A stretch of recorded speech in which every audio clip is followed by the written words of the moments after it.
Kia ora, everyone.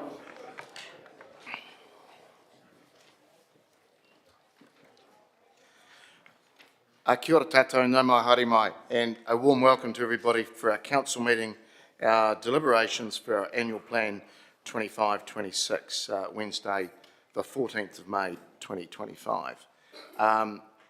Lovely to see so many people in the gallery. It's actually like this every week.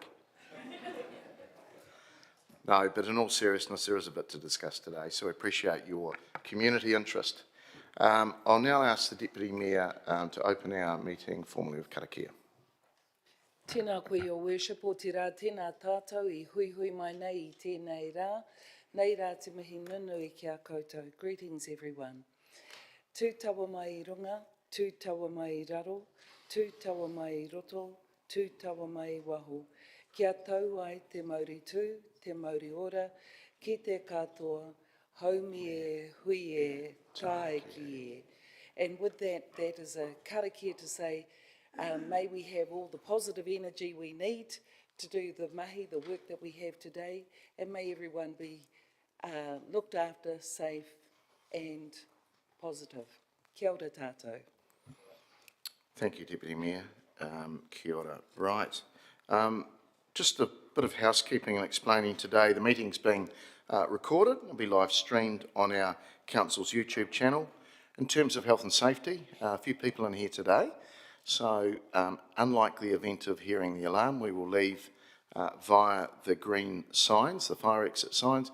We'll the assembly area to evacuate to is the clock tower in the square Te Maraahine.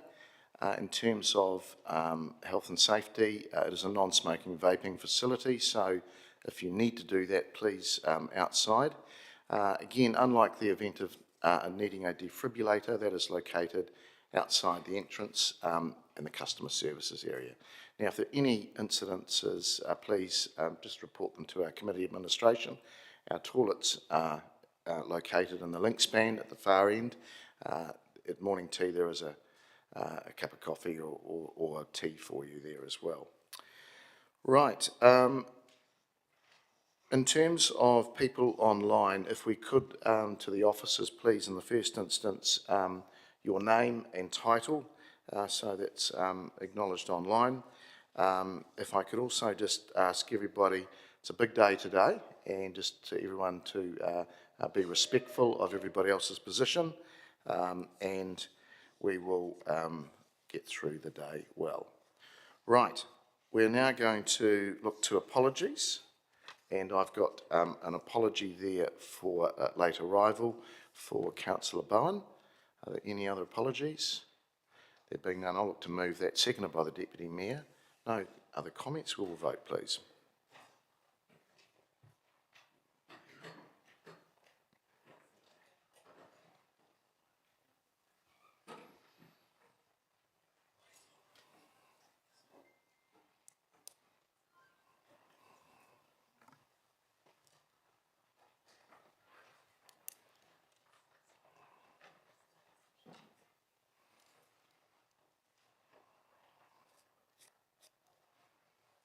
That's passed, 15 votes for, none against.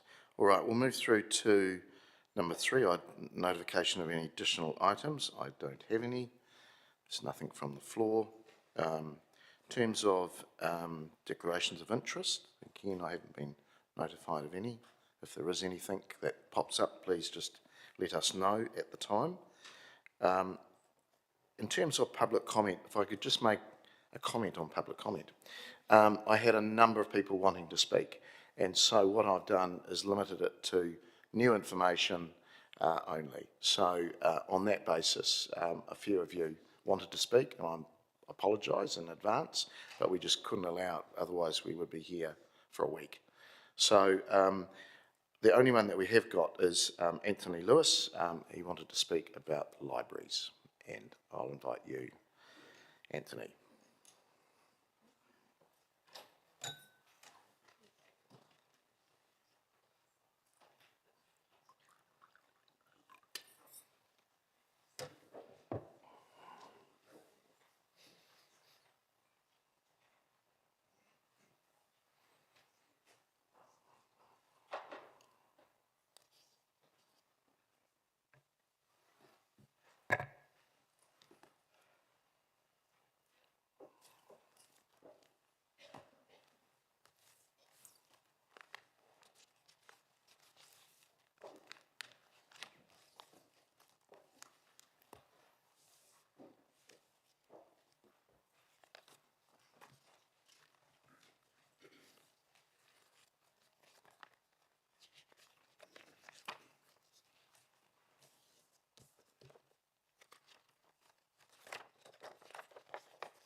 We're ready when you are, Anthony. Tēnā koutou katoa. Your Worship, elected members, fellow citizens, thank you for this opportunity to present my personal comment as a ratepayer, proud ratepayer, and yes, as an ex-PNCC City Librarian and Manager of Community Services for more than a quarter of a century. Recently, as a citizen of New Zealand, I was deeply disturbed in listening to the appalling behaviour of our parliamentary representatives, undermining the basic tenets of our democracy and demonstrating their arrogance, ignorance and power to deeply hurt, in particular, a major section of our society, namely women. During my time as a councillor employee, I always believed that we, local body elected members, fellow colleagues, and those we served, were above this unacceptable form of behaviour. Personally, I have subscribed to the vision of one Robert Greenleaf, whose The Servant as Leader was a seminal work for me, but also as a background to my attitude to various things. And in short, servant leadership is about long-term transformational approach to life and work. And it is based around the manager seeing themselves as a servant to the community at large. Last week, I was contacted by a very upset local citizen, member of the library from years gone by that I remembered, to the suggestion that Awapuni and Roslyn libraries would be closed for the purposes of reducing the rates. Oh my goodness. Echoes of Napier's recent council proposal. Brilliant idea, let's close the city library for 2 years. The public library in Palmerston North has a significant position in New Zealand public libraries. The new City Library building, designed by Ian Athfield, only enhanced that reputation. However, it's important to put that into the context of nearly 150 years of presentation of library service. It will be celebrated shortly. That takes the form of branch libraries, mobile library, housebound service, sorted programming, a range of activities, education initiatives, developing relationships with our other cultural facility partners, schools and community groups. And at the end of the day, we also issued these things. The list goes on. The City Library is now one of the most significant institutions in our city. The citizens are intensely proud of their City Library. Their pride is also shared throughout New Zealand and overseas. I still remember being in Helsinki, attending a council meeting like this, and a councillor coming up to me at half-time and congratulating me for having the wit to come so far to learn about library architecture and library services. He also wanted to praise the Palmerston North City Council for having the initiative to support the librarian to do that. However, today I find myself enraged at yet another simplistic, ludicrous, and dare I say, insulting suggestion to use the community pride that surrounds the library as a vehicle to reduce rates. Such a naive and simplistic approach to management, which is supposed to indicate a quality of work, a quality of thought. Branches are not just an insignificant service point to be plundered for dollars. They are part of a well thought out, well developed plan in providing library service at a local level, one important part of the whole system. At the 11th hour, yet another political, underhand and, dare I suggest, deceitful political move is dropped on the community. I'm quite sure, ironically, that such an abusive process is morally indefensible and perhaps even legally wrong. Where's the community consultation? I'm well aware one voice cannot represent the deep outrage such a suggestion on behalf of the community, and I apologise that I am the only one. Anthony, we're well over time. Just on the conclusion. In conclusion, this is a draft idea divorced from common sense and respect for well thought out thinking. But in these political times, it's also a dangerous idea. Your community deserves more respect. I would suggest some elected members might get more in touch with their community at large. Did you know that Palmerston North City Library is going to have over 1 million visits in the next year? That includes websites, obviously. Let's celebrate the library, for goodness sake, as a vehicle for good. In the words of Caitlin Moran, a wonderful journalist, libraries are cathedrals of the mind, hospitals of the soul, and theme parks of imagination.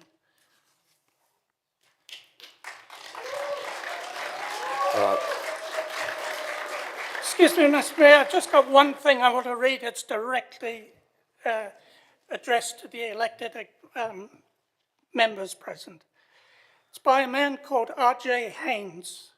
The local authority is not concerned with catering for a narrowly defined market, but for the community as a whole, in all its diverse aspects, social, economic, cultural, and political.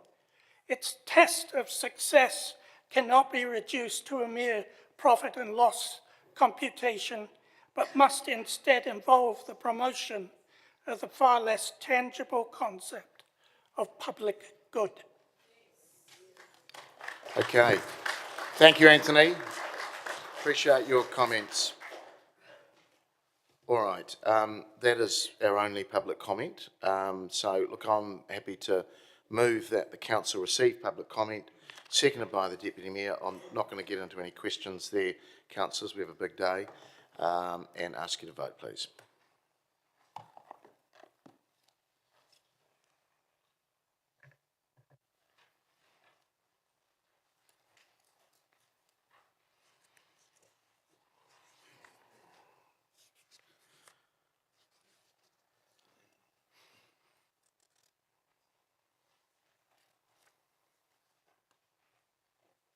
Has passed, 15 votes for, none against. Thank you.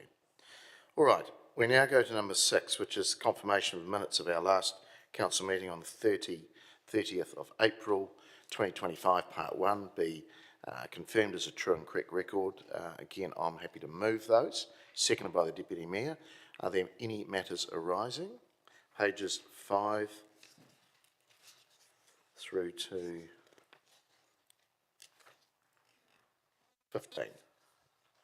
There being none, we will look to vote, please.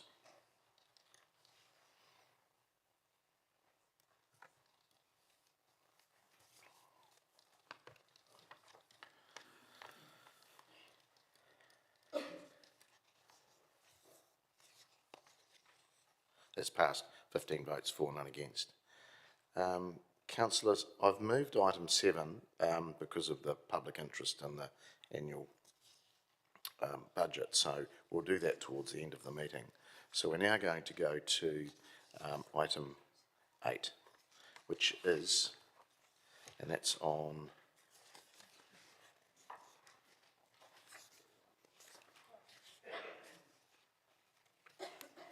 which page is it? Page 41.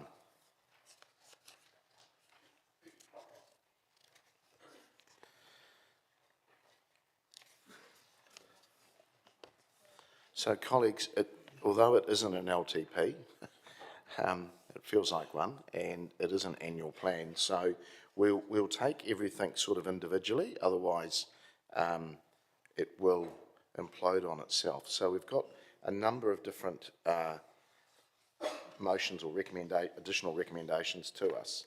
And we're just going to go through those bit by bit. But to get us started, we'll look at operating budgets first, then operating programs, then the capital new, then the capital growth, capital renewals, and then finally recommendations around rates. So if I could invite Cameron Mackay and Chris Dyberg, Scott Manser, please, to present the annual budget deliberations.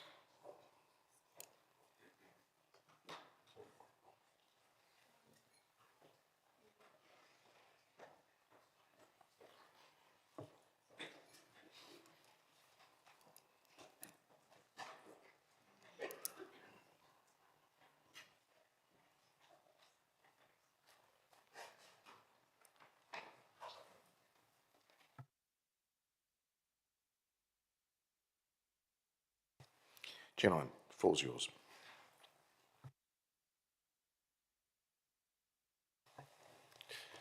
Kia ora koutou, Mr Mayor and elected members.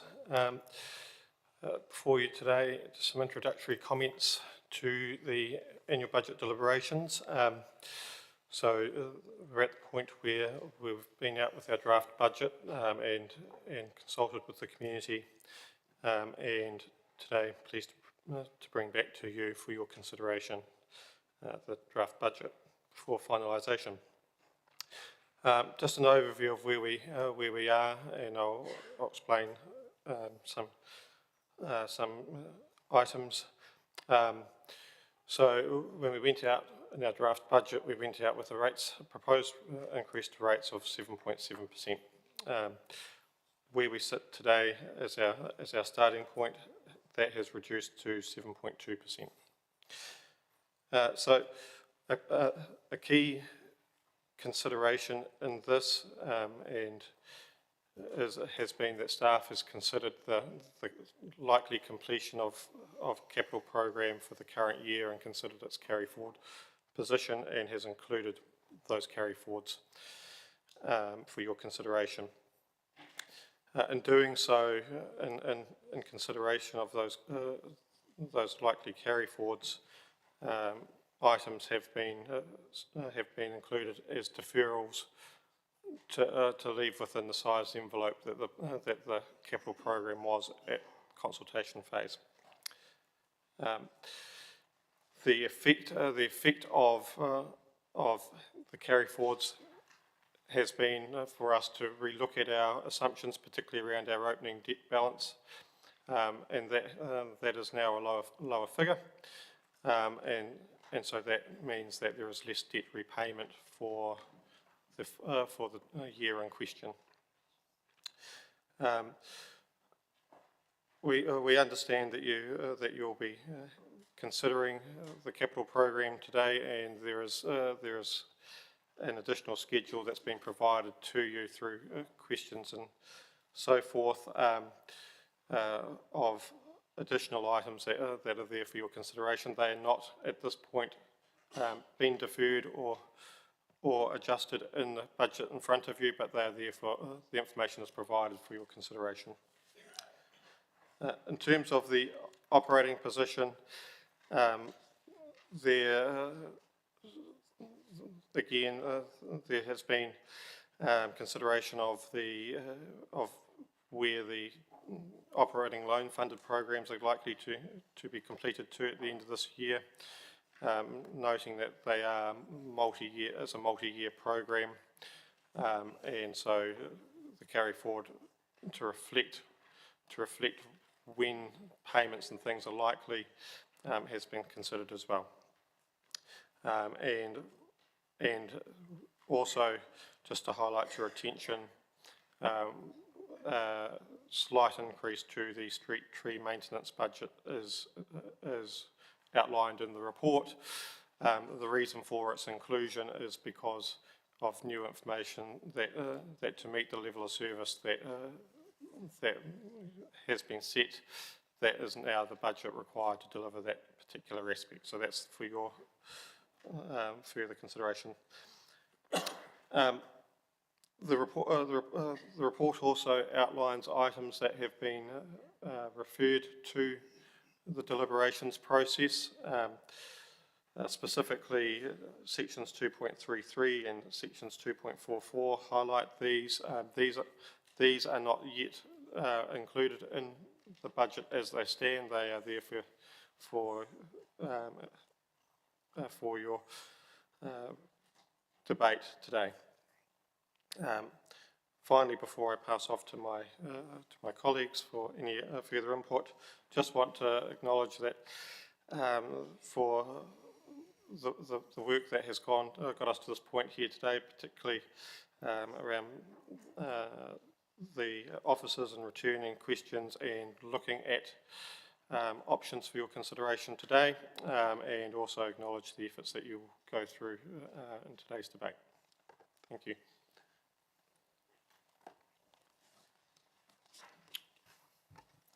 Thank you, Cam. Kia ora koutou. Chris Dyberg, General Manager, Infrastructure. So I'm here just to make a few comments about the capital program. Cam's already sort of mentioned a couple of things, and just to confirm the context of the discussion we're having today. So what's in your pack today in the draft includes all of the carry forwards that were discussed last week, and I think there was hopefully you're quite across the reasons for all of those, and so certainly we've taken that into account. It also, when looking at that, we made the assumption that that you wouldn't want to see a program that grew because of the carry forwards, so we proactively looked at the program and identified things that we could defer to keep the draft, the program that we put to you, the same as the consultation draft in terms of dollar amounts. So that's the starting point. We also have taken the message that a number of councillors may wish to see the capital program reduced even further. So we have sent you last night, I think it was, a table showing options for reducing the capital program further with further deferrals, predominantly in sort of capital new or level of service and in growth. So that would then, so that table totaled approximately $15 million, and that would make the overall program for council circa $100 million. So that's an option for you to consider. We note with some of the recommendations for today, there is a little bit of crossover between what we've put in that table and some of the recommendations that are coming through. I do have another option that I'd like to put to you as well, that might, and I guess recognising that if you look at the things that we've already deferred out of the original program, plus what we're proposing in this further deferral of around about $30 million worth, there will be some items in there that some councillors no doubt will have some concerns about the delay. So recognising that probably the biggest issue that people have is the level of the capital program and the amount of money that we have to commit to it, and the consequences of that, and also our ability to deliver to 115 million. So the option I would have is to say, leave all the programs as they are. So that would mean the program that you would have would total about 115 million. But then what you could do is say to us, we don't want you to spend more than 100 million of it. So how that would work, and if you like this idea, we would bring back the details of exactly how this would work to you on the 4th. But effectively what we would do is we would still look at the $115 million program. We would work up some, the plans in relation to that, but we would proactively work on the basis of only delivering $100 million of it. That would mean that effectively we are planning to have a $15 million carryover at the end of the year. What that means is that we would still work that way. We would have flexibility in the program because the reality is when you've got a program of that size, you will always have something that goes wrong. There will always be some issues that you have to manage that mean that we want to move things around. What it would mean, however, is that rather than coming to you at the end of the year and say, look, we've only got $80 million because we've had some, or $85 million because we've had some issues and what have you, we would already have the flexibility in the budget, in the program, to look at what can be delivered and what we would defer. So we'd be getting projects to the point where they're fully worked up. We probably have maybe even procurement done and things like that, and then we would be actively managing which ones we deliver by the end of June and which ones we then complete in the following year. So I think there's a lot of advantages, certainly from a delivery perspective in terms of the flexibility. It also means that there's no projects that we've worked on doing that we inadvertently sort of miss, and just means that we've got also the ability to start work on those programs for the following year as well. So if you're interested, we can, it's a different way of doing it. It takes away the risk that we drop programs that you would prefer we kept on the books, but we would bring back to you exactly how that would work from, in terms of how we would report through to council and things like that, so that you had good visibility about how that would work. That's probably enough for me at this point. Cool. Thanks, Chris, and thanks, Cam. Morning, Tato. Scott Manser, Manager of Finance. So I really just want to specifically talk to the layout of the schedules attached to the paper. There's a lot of information in there, and I'm really sorry about that. But as Chris and Cam have just said, the capital program has implications across multiple years. So we've had the current year's revised budget, we've got the year we are discussing today, and then the following 2 years as well. As we always have to refer to the long-term plan, that information is there for your reference. We've also got the version of the budget that we consulted on with the community, and taken into account the carry forwards, the new updated capital budgets there as well. And in line with the resolution that was passed during the LTP, there's a funding column over there so we can show where funding is associated with programs, keeping in line with the resolution that was passed there. As a very last minute update this morning, we realised that we missed a resolution from Rangitaneo Manawatu Committee earlier in April, and that was a resolution regarding the operating costs for the Te Ahua Turanga Gateway Car Park.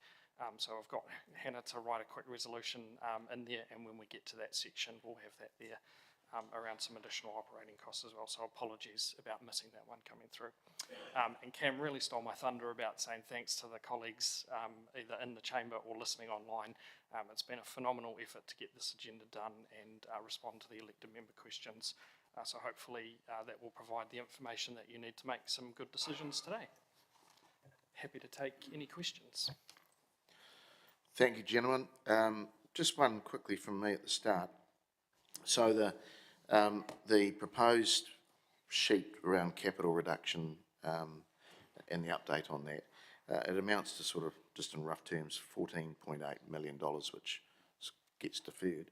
If there was a few in there around, and I'm just looking at some that I think have got a bit of community interest around libraries, shade trees and parks and reserves, community gardens.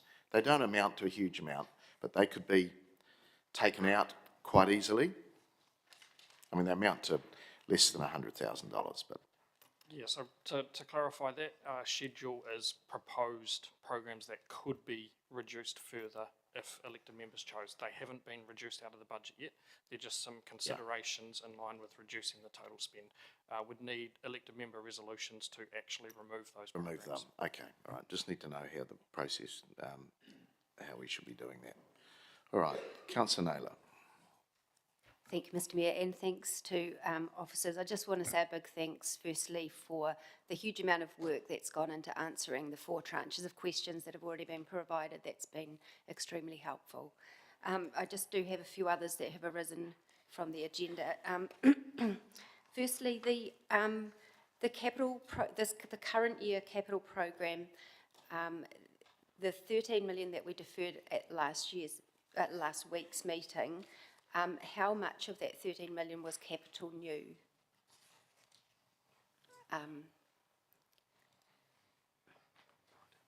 The very large majority. There may have been 1 or 2 growth programs in there, but I think it was all capital new. So this current year's capital new program of 39 million, is that somewhere in the high 20s now?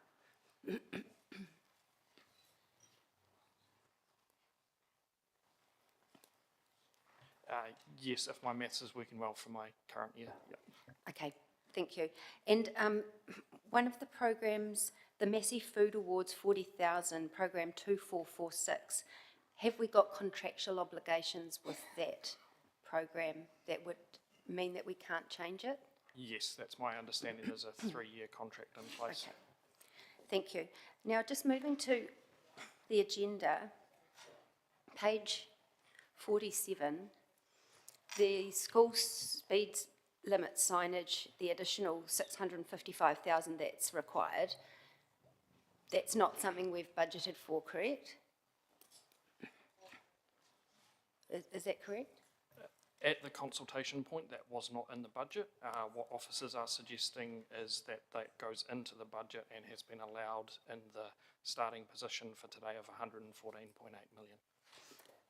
And has any options been looked at that would meet the requirements in a more cost-effective way, or is that the only way we can meet that obligation?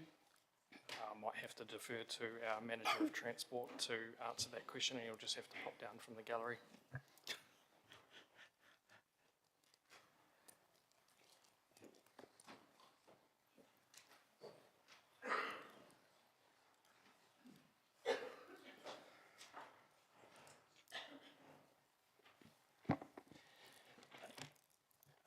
Mr Mayor, Councillors, Glenn O'Connor, Manager, Roading and Development.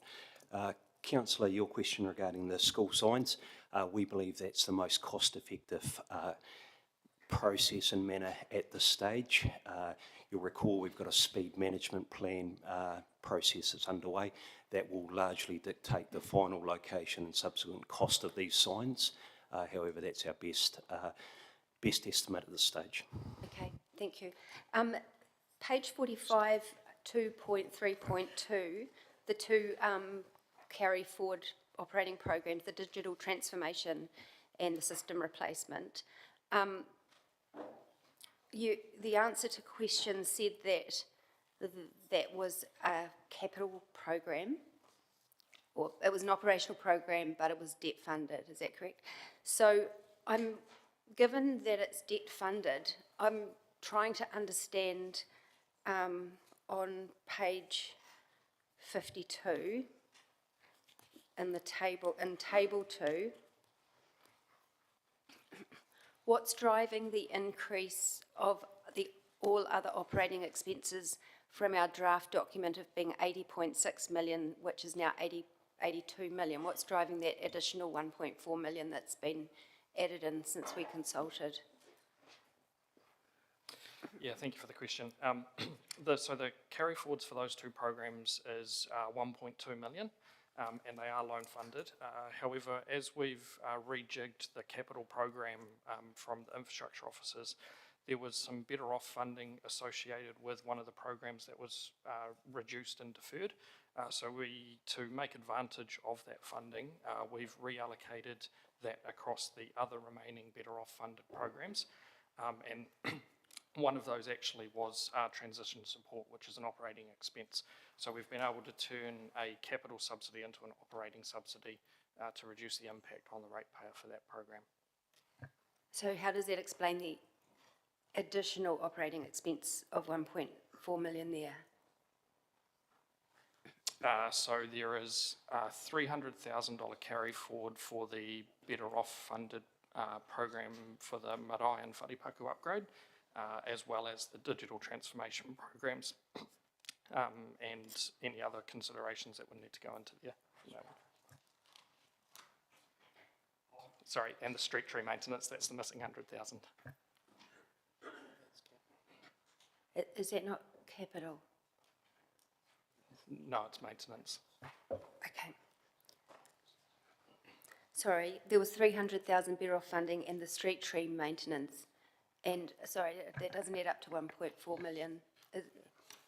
Through you, Mr Mayor, the remainder is the digital transformation, because even though it's loan funded, it's an operating program, so it still comes through the P&L, it's just that it's funded by loans. Okay. So it still comes through the other operating expense and changes as outlined in the section that refers to those carry forwards. Okay, thank you.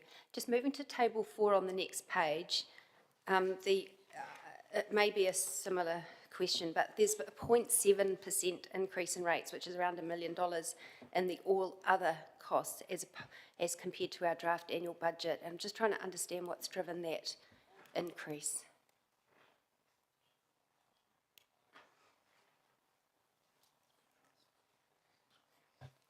Yeah, so this is a proportion of the increase, so it's not necessarily a 0.7 increase as to rates, it's a proportion of the increase, so we're just trying to explain how that one goes.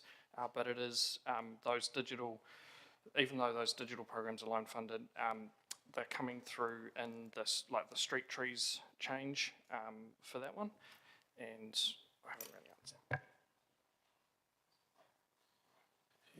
Through Mr. Mayor, so a few things. One is you've got the street tree program coming through there. You also have there's also you know, if you look at it, that's trying to just outline how the 7.2% is made up, because that's now 7.2%, not 7.7%. Some of the proportions also change because the denominator value has changed. So it's not as simple as saying it's this, and this.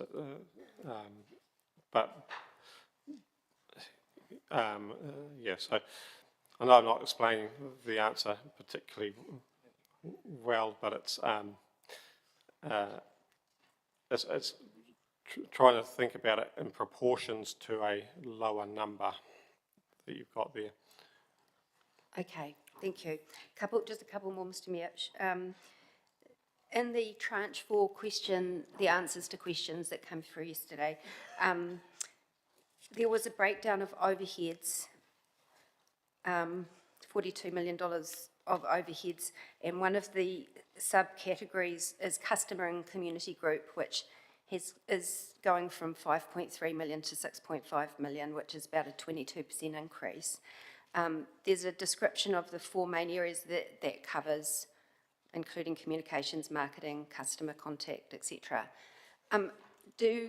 Are you able to give us any understanding of the main things that are driving a 22% increase in that area? Yeah, absolutely. So in that group is the contact centre, and you'll recall at the initial part of this budget process, there was a resolution around providing for an additional $500,000 of remuneration as they were funded from external clients. That's those costs going into there. Okay, thank you. And final question relates to the profession. It's the same set of answers. Then on the next page, it relates to the professional services budget, which there was some direction from elected members in March to reduce the professional services budget by $1 million, and that was itemised in the information that came back to us. So that was $14.1 million, and I see that's gone up to $800,000 to 14.9 in the updated document we have in front of us today, and I understand that some of that, well, am I correct to understand that some of that is to do with the digital, that's to do with the carry forwards of the digital program. So if elected members wanted to retain a cap on the cost of the professional services to that 14.1 million level as was agreed in March, are there other programs or items that are less urgent or less, that could be pushed out to the following year in order to keep within that $14.1 million cap? Through Mr. Mayor, from my perspective, if I recall back to the information provided at the time around the professional services budget, there was actually only a small proportion of that total remaining that wasn't either funded from some sort of revenue source or loan funded, as is this carry forward of digital transformation. So my view is that there is not areas that I can recommend to you in the remaining rate-funded portion that you could reduce. The sole reason for the change is because of a program that's been carried over. It's a loan-funded program, and to reflect where the cost of that lies in terms of an input cost, that's the line that it goes against, as opposed to, say, a contractor's line or other type of line. So that's why you see that. Okay, and if we today have some agreement around reducing our capital program fairly significantly from what's in the draft, would there be some savings that could be made that impact on the operational costs or the professional services cost? Through you, Mr. Mayor, I don't believe there would be. If you're reducing the capital program, I don't believe you'll see a major change to the operating position as a result of that.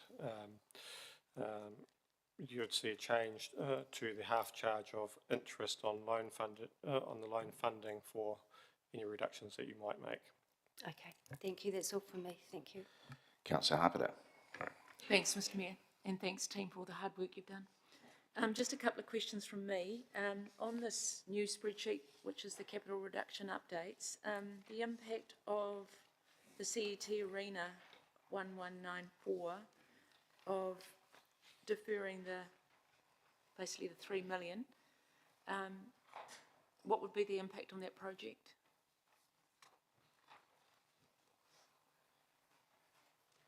We'll look to our colleagues up in the gallery and invite Glenn Bunny, our Manager of Property and Development, down.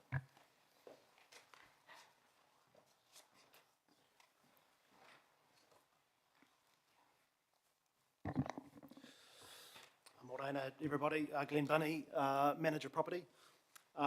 The project is progressing well, but realistically, we would only require the 5 million of capital that we've suggested for next financial year program, and with the 3.5 and change carried forward to the future financial year. So there'd be no detrimental impact on the program. So have we over budgeted it? Haven't over budgeted. The budget is accurate for an estimate. It's more sequencing and progression with a realistic construction timeframe for next year. Okay. Second question's around the capital growth. There's 8 projects there that we're looking to defer. What is that going to impact on our growth of the city?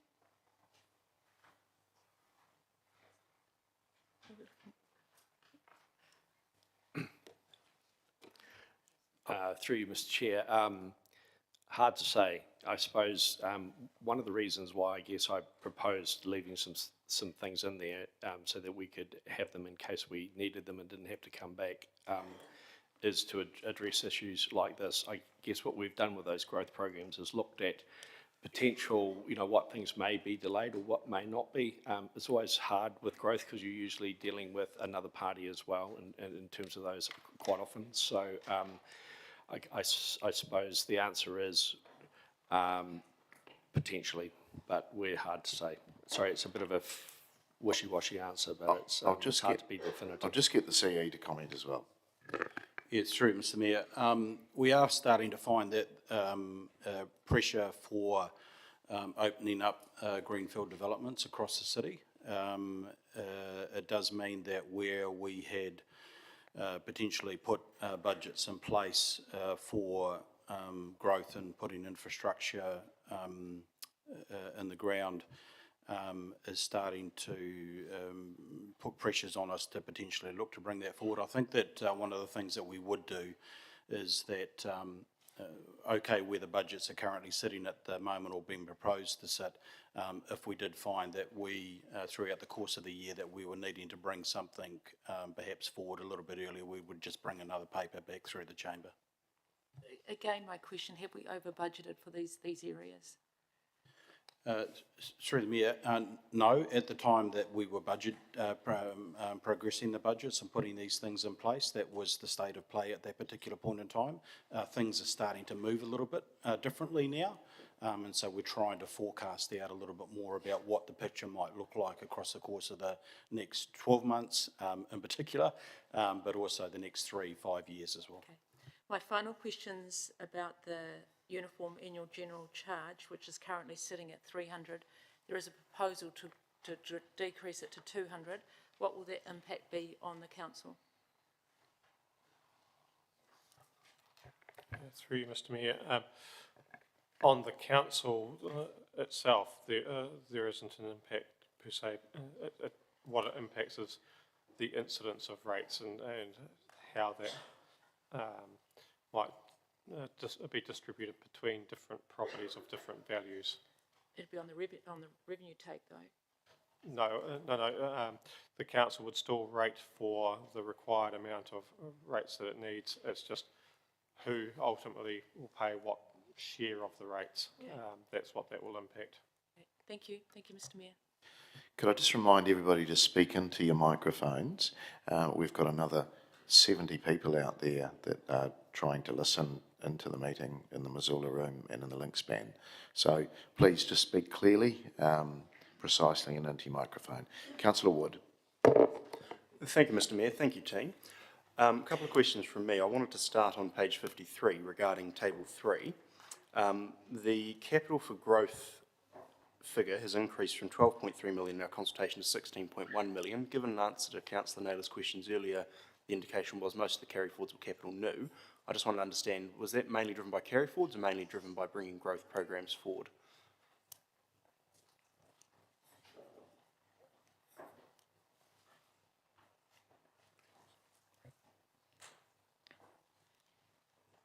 What I might do is I might just bring up last week's agenda and just check that my comment was accurate. No worries. There would have been some growth. It may have been one program of a relatively large sum, which would drive that, but I'll check.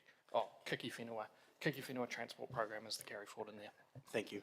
On page 79, regarding the digital transformation, what rating impact, given that program's loan funded over 7 years, which is different to how most of our programs are funded, what impact would a $250,000 deferral from the digital transformation have on the rates? How would we go about calculating that?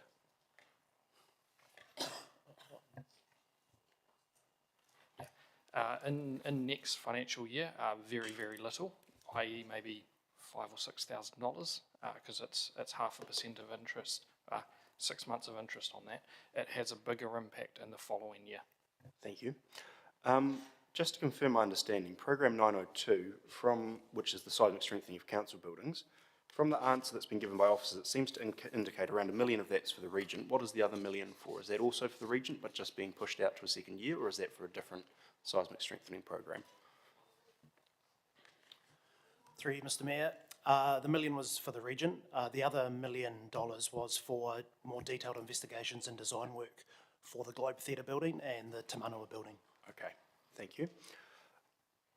In the tranche 2 answers of questions, there was an answer around our economic and commemorative events, and I was wondering why the overheads for our economic events are so much higher at 65% of their total budget, especially when compared to community and commemorative events where the overheads are only 35% of the total budget. And I'm happy to give the figures there, but it seems significantly higher than their counterpart.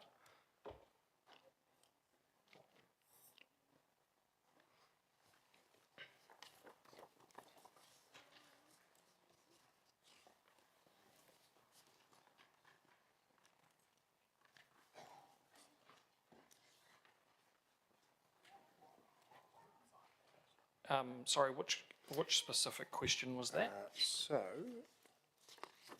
it's on the 3rd page of the tranche 2 answers, and it's an answer to Councillor Naylor's question around how much do we have budgeted for events. To give the context, of the total economic event budget of $748,000, $487,000 of that is overheads. Only 350 or so is for actually delivering events. In comparison, the community and commemorative events, 378,000 is overheads. The remaining 685,000 is for delivery of events. So there's about a 30% difference in the overhead allocation to economic events versus community and commemorative events, which seems odd.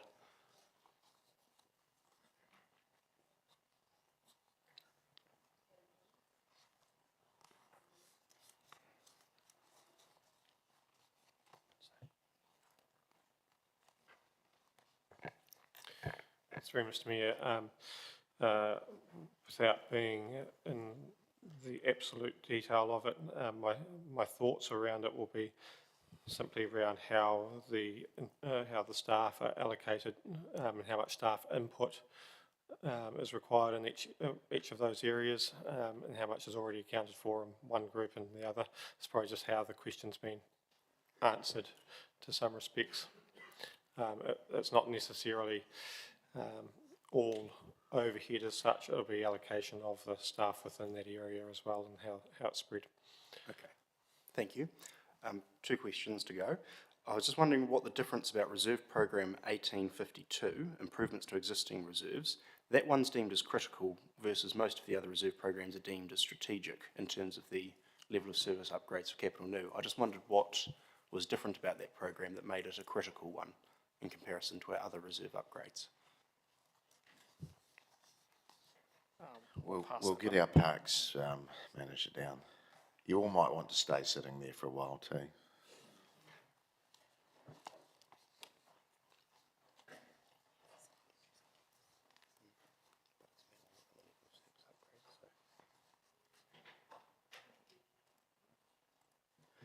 Kathy Dever-Todd, Manager Parks and Reserves. This program addresses levels of service gaps that exist at the moment. So it is not to improve levels of service, it is to address where a level of service has been identified as being lower than the level of service that we have determined for that type of reserve. So examples of that will be the work that we did in Awapuni, Takaro Park, Cloverley Park, where we have addressed mobility issues and other level of provision issues within the park. Thank you. And my last question was around the offer of the General Manager for Infrastructure around just limiting the capital budget to 100 million and going from there. Is there a risk of operationalisation of costs if designs, for example, get deferred into the next year, if we're budgeting for it as a capital spend of 115 and then not determining what it is that we do and don't do until we figure out what's deliverable? Through you, Mr Mayor. Potentially, I guess, so that why it would happen is if, let's say, we started a piece of work and we did some early designs and what have you, and then decided not to carry that forward. So I guess, however, if you make the assumption that what's in the 115 million is stuff that we want to deliver, so therefore, if it wasn't delivered in next year, it would be finished. Then the chances of there wouldn't be any risk at all, because you would have to have cancelled the program or given it a very long length of time before you did anything, before you're at risk of the auditors saying you should operationalise it. Thank you, Mr Mayor. Councillor Hancock. Yeah, thank you, Mr Mayor, and thank you very much for the presentation and the work that we've actually done in respect of the annual budget. I've just got one very general question, which is really just around in the lead up to these deliberations, there is various discussions taking place, one of which was around suggesting that perhaps our rates for this year should be somewhere in the vicinity of CPI. And I just wonder if you could actually comment on the feasibility of that. Thank you.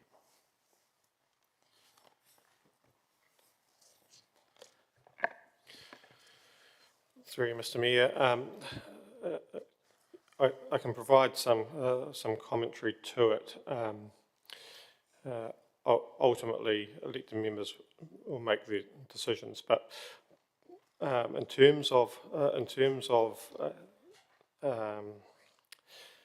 CPI, or in our case, we run off the local government cost index. That is assuming. That would be assuming that essentially that there's no change to any services, or you essentially start getting behind in terms of your renewals. If you recall the long-term plan, we had a period of time to actually lift our renewal investment to a more appropriate level. So that would mean that you wouldn't be able to do that. Then factoring in the fact that you have to also account for the debt repayment on work that you're doing in the current year for next year, that immediately puts you beyond any sort of CPI type increase. So in short, I guess, from my perspective, where you are today, to get to a CPI increase would result in some significant discussions around reducing levels of service, and whether that would be something that should be going through a consultation process, is something that you would need to consider if you were to get to anything near that sort of level. Thank you. So in short, there are some unavoidable costs that sit within our rates requirement for this year, and that is actually tied inextricably to previous work that we've actually done around the long-term plan. Is that would be a good summary? Yeah, essentially, because you have a program of capital investment that's occurred in the current year that you have to fund the repayment for next year. Plus, you've made some decisions around suitably funding renewals. Also, the council, just to add, the council does have metrics around balancing its budget as well, so that has to all be considered in terms of your decision making and ensuring that you are generating sufficient revenues to balance the budget as well. So that means that there are more factors that you have committed to that allow you to get to that point, I would suggest. Great, thank you, Cam. Mr. Mayor. Councillor Isabella. Morena koutou, morena te hapori nei. Just picking up on Councillor Wood's questions about earthquake strengthening, or Program 902. The reason given there for potential deferral was for asset rationalisation and doing a property review. I understood that we've done and received our priority list. Are we redoing work that's been done? Are we coming back to that and reordering it? What's the deal? Through you, Mr. Chair, I'll let my colleague Glenn jump in a second here, but I think, so there's been a lot of work that have been done, some initial assessments, and through that we identified that priority list that we came up with probably circa a couple of years ago now, I guess. The reality is, of course, as we get further into that and we sort of get into designs, there's actually more work that will need to be done, which could change our views on that. But fundamentally, I guess, the work that Glenn is about to embark on, manager property, will have, as per the scope that we're given through council, is to have a really good hard look of all of our facilities. So, for instance, and I'm not saying we're going to do this, but it's a potential to say, well, there is a property in there that maybe we would say, when we look at it hard, maybe it's not one that we want to own, we might want to sell. We could trying to optimise our portfolio, there could be some things that we might do in a different way. We might come up with some clever way of, sell and lease back or something like that. Someone might want to partner with us in the building and take on some of that risk. Anything you want to add, Glenn? Through you, Mr. Mayor, that's a pretty complete answer from the GM Infrastructure. We're just trying to ensure that any capital invested in that seismic program is money well spent and deliberate, knowing that the future of that building is to be retained.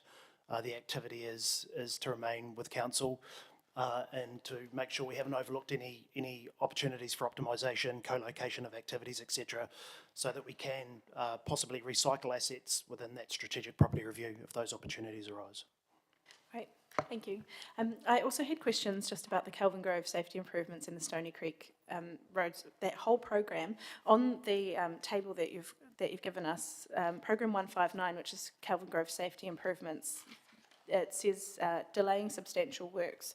There's not a reason given for that, but just in a wider context, there's a councillor recommendation coming later to defer the Stony Creek Road works to a later year, and you've noted in this table that Program 1004, Whakarongo Water Supply, is at a significant risk if the Stony Creek Road work is deferred. And then Attachment 8 then talks about Program 1003, which is talking about not doing the roundabout to upgrade the intersection at Stony Creek and Kelvin Grove. in favour of doing other intersections instead. So in that context, what is remaining in the Kelvin Groves? If all of those go through, what's happening in Kelvin Grove and Stony Creek? Through you, Mr Mayor, there's a bit in that, councillor, isn't there? What is remaining essentially, if we were to pare back the examples you've given, is the enabling works in Stony Creek and Kelvin Grove to set us up for major construction the following year. I want to say program 103 is the growth program, and that's around reallocating that money for current priorities for growth. But it has originally been a safety program, is that right? It's whakarongo safety improvements. The program 103 was, if I recall correct, and I'm looking for a nod from my colleague down there, was the improvements to put in the roundabout, and that was based on the rail hub going ahead and some of the major improvement. At the time of the LTP formulation, it was understood that or those two big projects would be quite a bit further advanced than not. So we've got an opportunity to review and reallocate that funding to some of the growth areas. So growth and safety are tied in. As we get growth, we have increased demands on intersections, thus the need eventually for Whakaronga to have the roundabout up there. Thank you, because that intersection, I understand, is already blacklisted in terms of safety because of the crash rate. Is that correct?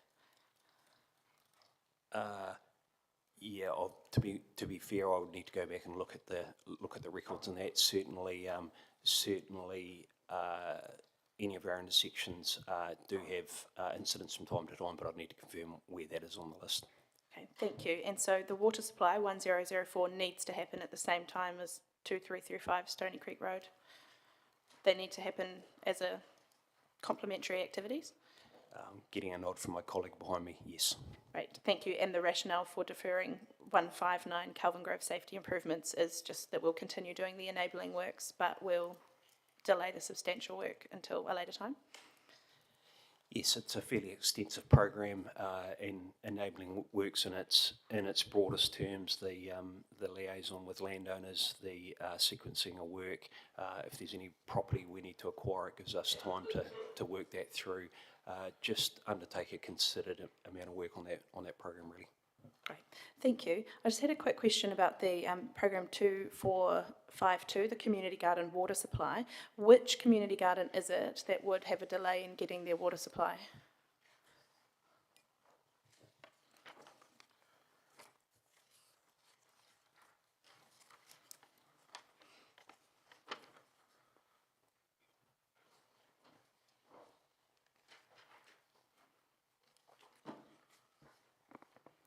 Morena koutou, Steph Alvin, Manager Community Development.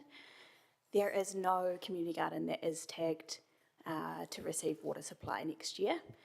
That was put in through the LTP because we were looking at how we do community gardens and we were anticipating a number of requests. Those have moved slower than expected, so we don't have any lined up at this stage. Oh, okay, so to one community garden means a potential one, not a specific one. Exactly, yes. Great, thank you. Almost done. I just had a question about the slip prevention, pathway slip prevention, program 2548.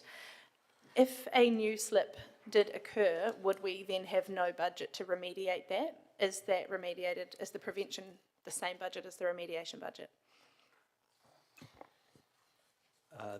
The slip prevention budget, if we had a slip, we're proposing a minor budget. If we had major slips that were due from an emergency type event, we would use our emergency event funding to carry out the remedial works. Okay, great, thank you. Finally, street trees, just as per the agenda. What is the effect of the reduction on the active communities budget? What's not going to happen to achieve that trade-off? There will be no impact, Kathy Dever-Todd, Manager Parks and Reserves, there will be no impact on the budget for Parks and Reserves as a whole in the next financial year of making this change. That's mainly because the work that the team have been doing has reduced our dependence on contractors, so we have reduced the contractor portion of the budget only. Great, thank you. That's all from me. Councillor Johnson.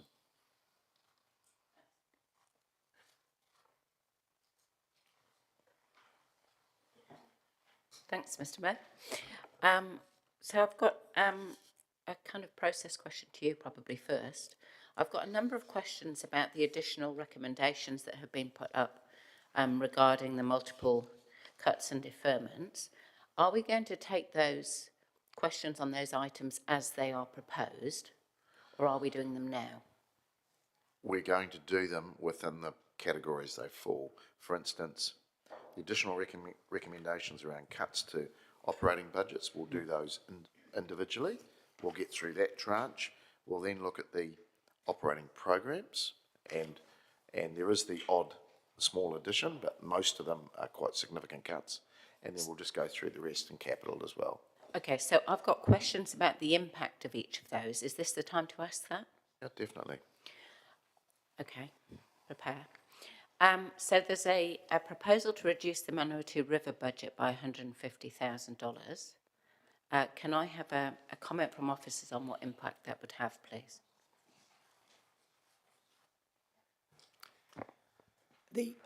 Sorry, Kathy Deaver-Todd, Parks and Reserves Manager. The impact of reducing that would be on the current levels of service that we provide on the Manawatu River. So that would be pest control, mowing, rubbish clearance, the types of things that we're having to do now that people are using the park. Part of the operational budget obviously covers the interest and payments that we've picked up from previous work we have developed. So there is a relatively small discretionary component to that overall operational budget. So there would definitely be cuts in levels of service. Thank you. There's a proposal to reduce the internal marketing budget by $200,000. Can I have a comment on what impact that would have, please? It's a bit of musical chairs with just different officers, so.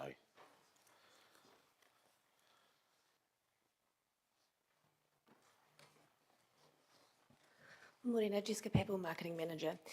The internal marketing budget is majoritively made up of council staff members. So a lot of our work sits within economic development operating programs. So the loss would be levels of service change for our staffing levels, including things like there would be delays in marketing campaigns going out, consultation documents being designed. It also covers the eyesight. So what we would do after this recommendation is look at specifically what levels of service would have to change based on where we would need to make cuts to the remuneration budget.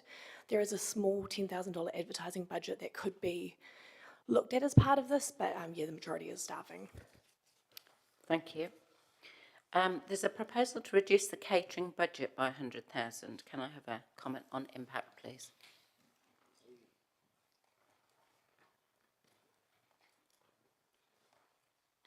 It's not councillors wanting teas. We pay for that ourselves. No, I manage the voluntary kitty for that. Thank you.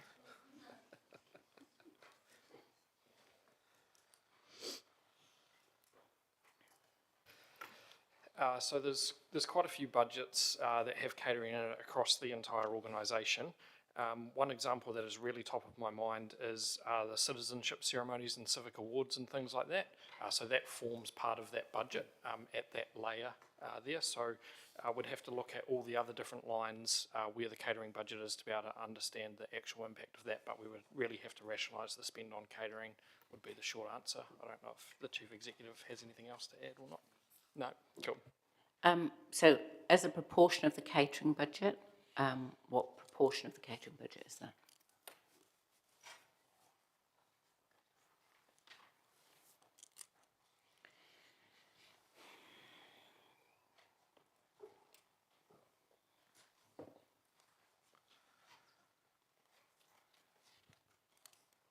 My understanding is there is a relative increase on the catering budget over and above what we've actually spent in previous years and the current year. Assuming the coding is correct on that would be my one caveat there, but I think that's about a third of the catering budget is the reduction of 100,000. Okay, thank you. Now there's two resolutions in to reduce planned event spend, one economic events budget by 50,000 and the other community and commemorative events budget by 100,000 by holding some events every second year and reducing the scale of some events. Can I have a comment, maybe from two members of staff, on what would be affected by that? What would we not be doing, or how would we be managing that cut? Bring another different colleague down, our manager of venues and events, to answer that one. Thank you.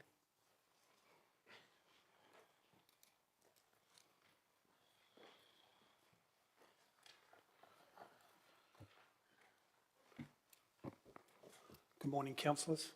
John Lynch, Venues and Events Manager.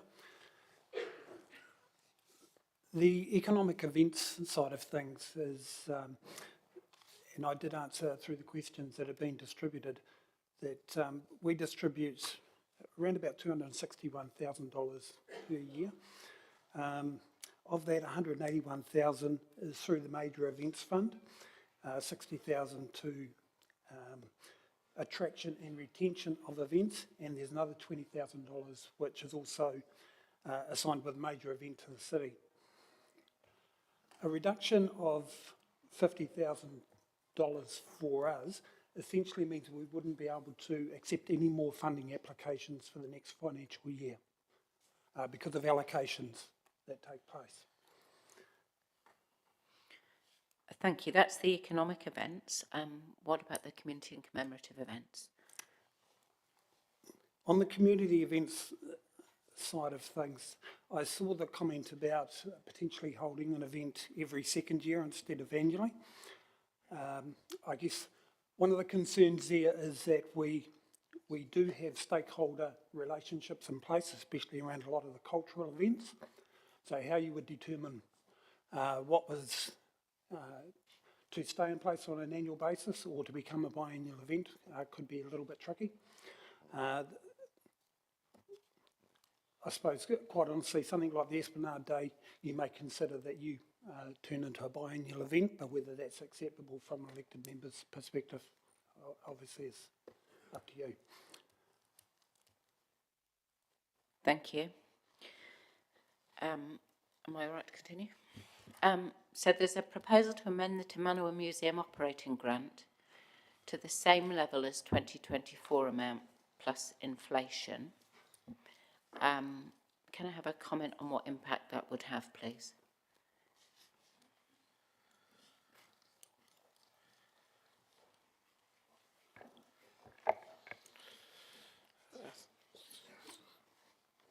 Through you, Mr. Mayor, I'm just looking around to see if anyone can answer that. I'm unsure if I can actually answer what the impact would be on Te Manawa without speaking with Te Manawa. Yeah. Thank you. Perhaps through, obviously we have a SOI statement of intent expectations in place between ourselves and our CCOs. The arrangements about what would be delivered and not is generally done through that mechanism. Cameron's right, we would need to be having a pretty decent conversation with Te Manawa. Thank you. There's a proposal to reduce the climate change and sustainability budget by 267,000. Can I have a comment on the impact of that, please?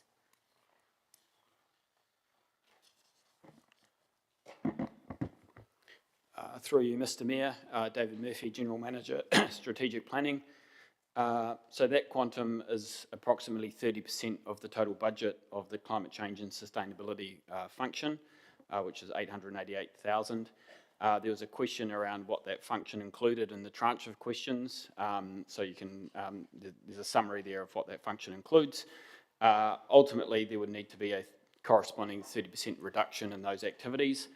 A number of those activities you can't do 30% less, so it may well actually involve, for instance, we can't just monitor 70% of our emissions. While that might be handy in terms of our targets. So there would need to be a reduction or removal or stopping of some of those functions in that activity. Thank you. I'm aware that elected members have had the answers to questions, but I'm also aware that members of the public won't have seen those answers. So maybe you could be a bit more specific about what particular activities might need to be stopped? Well, in terms, so if I can, I appreciate the members of the public haven't seen the answer. So the activity includes green corridors, predator control and translocations. So I've recently released some new tranche of robins up into the Tiratea. Annual citywide and organisational greenhouse inventories and external audits of those, delivery of the low carbon fund, remote monitoring improvements, and policy and advice related to climate change and sustainability. That team is also, I had to just look at that this morning, that team is also kicking off a community citywide climate action plan, which is about to, which was a resolution of council to undertake that. That team has also picked up the resource recovery policy advice, so supporting the recent review of resource recovery options, and increasingly starting to work with digital solutions on smart cities. So we would have to take some direction from council as to which of those activities you wanted to stop. If there wasn't any specific direction, then that would sit with the leadership team. We'd have to make a decision based on this broad strategic direction that the council has as to which ones, which of those functions would stop. Thank you. So there's a proposal to remove the City Ambassadors Programme. I presume that's just for 1 year, for a saving of $75,000. What would be the impact of that?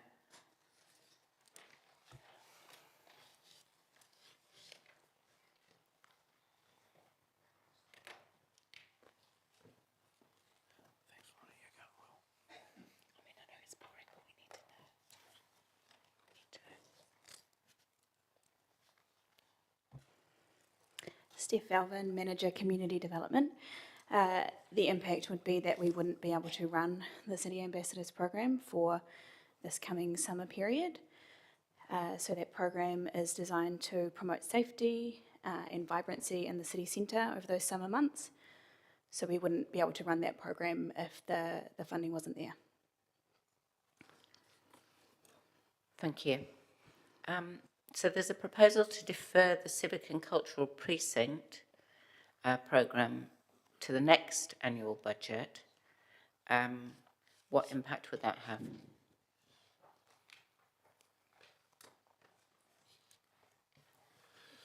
Through Mr Mayor, Glenn Bunny, Manager Property. That'll be difficult. We have advanced that procurement process for an advisor to council for the Civic Cultural Precinct, and there was a meeting earlier today to finalise contract details, so to defer that program now would be problematic. Thank you. There's a proposal to remove Programme 1180 Focus Group Research for $20,000 a year. Can I have a comment on the impact of that, please?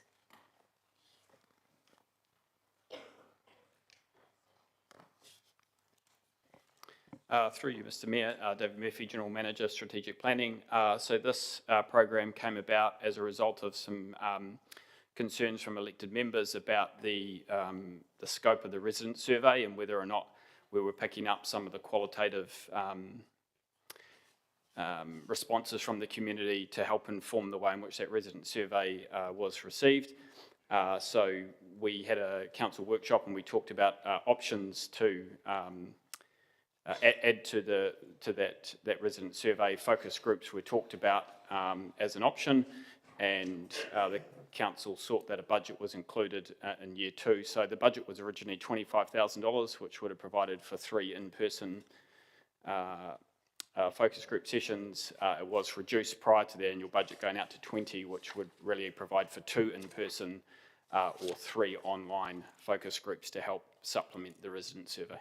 So obviously if the budget's removed, they won't happen. Thank you. Can I have a comment on deferral of $250,000 worth of Programme 1520 Digital Transformation to 26-27? And what the impact of that would be? Thank you. we might invite Ryan, our Chief Information Officer, down to speak to that one.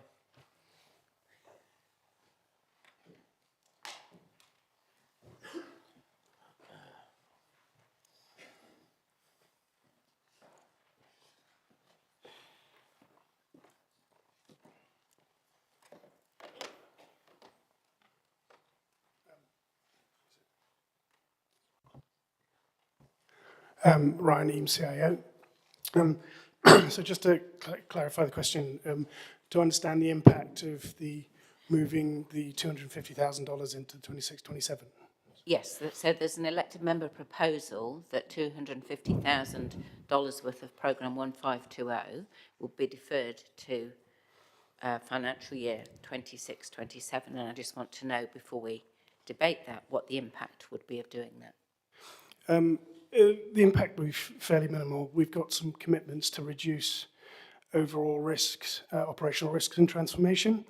And so it'll be potentially just a few of the programs will be slightly delayed and give us an opportunity to continue at the pace we're carrying on. Okay, thank you. I don't really want to go through every single capital deferral because I feel I might be trying people's patience. So I'll just leave those for now, and if other people want to ask on them, they can. I have got a general question, though, around, I guess, the process.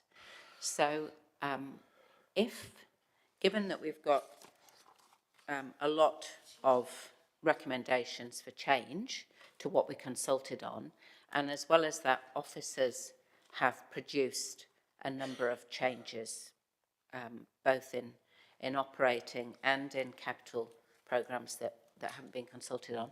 At what stage do we determine that the level of change is such that we need to reconsult on the annual budget? It's probably a question for the CE and the officers. My understanding is we're probably under that threshold at the moment, but it's getting close. Yes, through you, Mr. Mayor, we have had a look across these, obviously only receiving these late last night, but initial view is that it wouldn't trigger a significance policy in a way that we would need to go out and reconsult. Okay, so fundamentally, if it doesn't trigger the significance policy, then the changes could be made without reconsulting with the general public. That's correct. Okay, thank you. I'll leave it there, Mr. Mayor. Thank you. Councillor Finlay. Thank you, Mr. Mayor. I'd like to address the elephant in the room, really. I thought someone would have done it by now, but obviously they haven't. Could you please tell me where in the annual budget or in the new proposals there is a proposal to either close libraries or take money away from libraries, please? Can you direct me to where I can find that?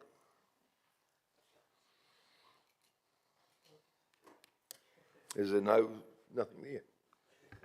I'll get the CE to comment on that.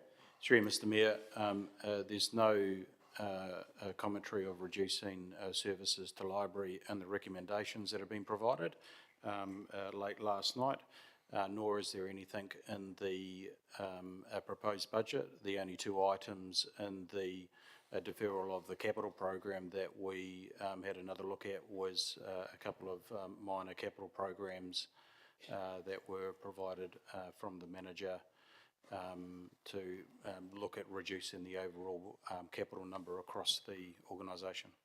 So it was just a nasty rumour someone started? Okay, my second question. Sorry, can I just comment? There was actually a number of questions that was asked of staff around library costs. Sorry? Yeah. Yep. Second question. Also, there's been a rumour or an accusation that there's going to be cuts to community funding. Could you tell me where I could find that, please?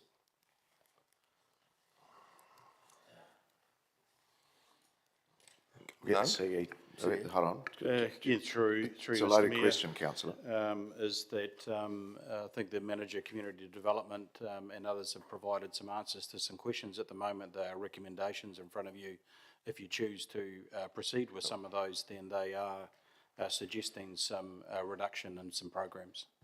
Okay, thank you. Councillor Barrett. Thank you, Mr. Mayor. Perhaps just building on that line of questioning, could officers confirm whether or not questions from elected members included specific questions around cuts to community facilities, to community services, to community grants, to key strategic projects, and contemplated asset sales?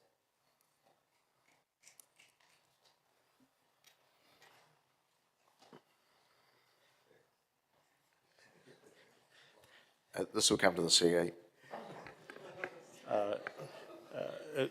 Not wishing you to ask the question again, Councillor Ballard, but perhaps if you could just for my benefit, have another go, so while I think about it.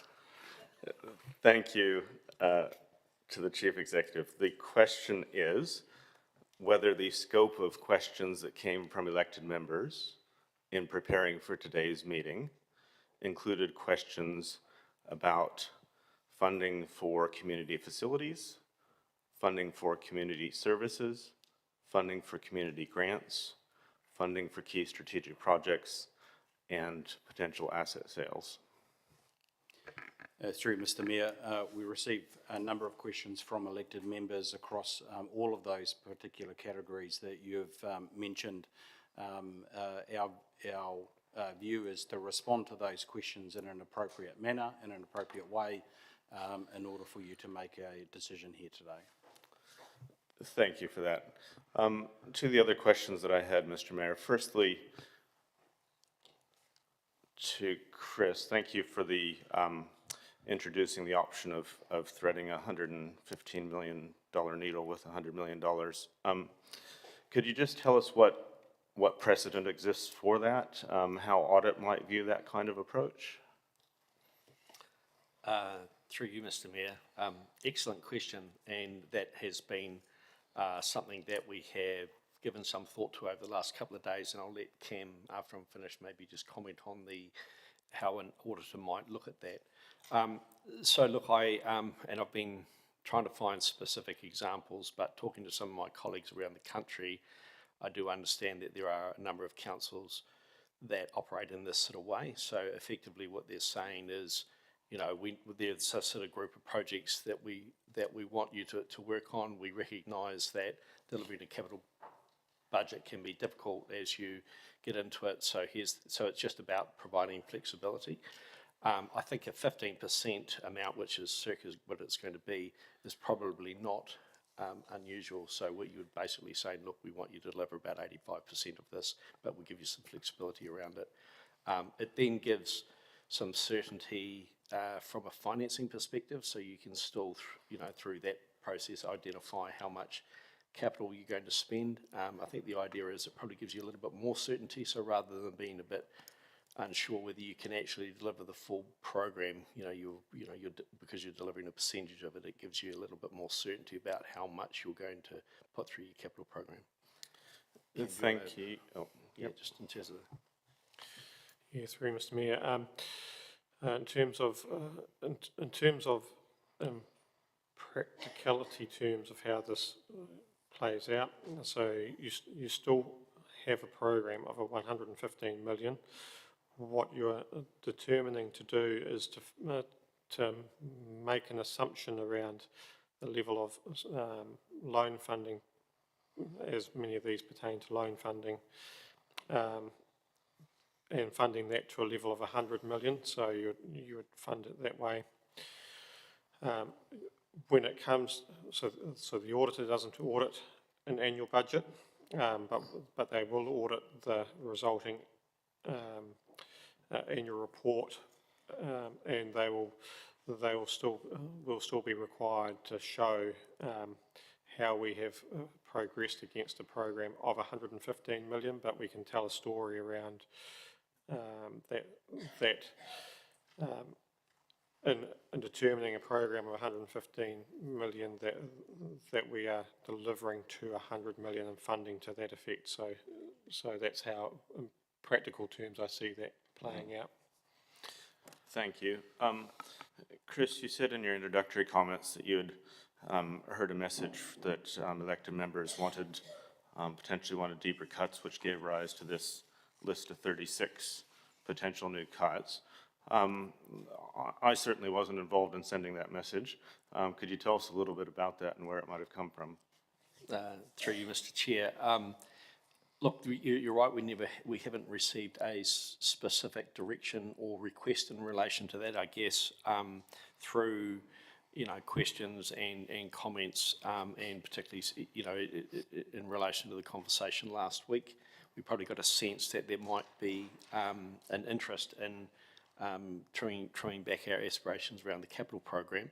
What we have done is just proactively provided some information that's basically saying, look, if this is something you're interested in, here's how it could go. The reason we've done that is that, in the past, you might get a direction at a meeting like this that says, please cut it back to 100, and then we go away and scramble and try and then come back with a view. I suppose what we're trying to do is be proactive in saying, if this is a direction you want to go in, then this is what it might look like. At the moment, that's just information. There's no resolution or recommendation in relation to that. Thank you, Mr. Mayor. Councillor Barton. Thank you, Mr. Mayor. Kia ora koutou, te whare, apologies for late arrival this morning. Ngā mihi nui kia koutou. A couple of questions, just to pick up on Councillor Barrett's opening question to start.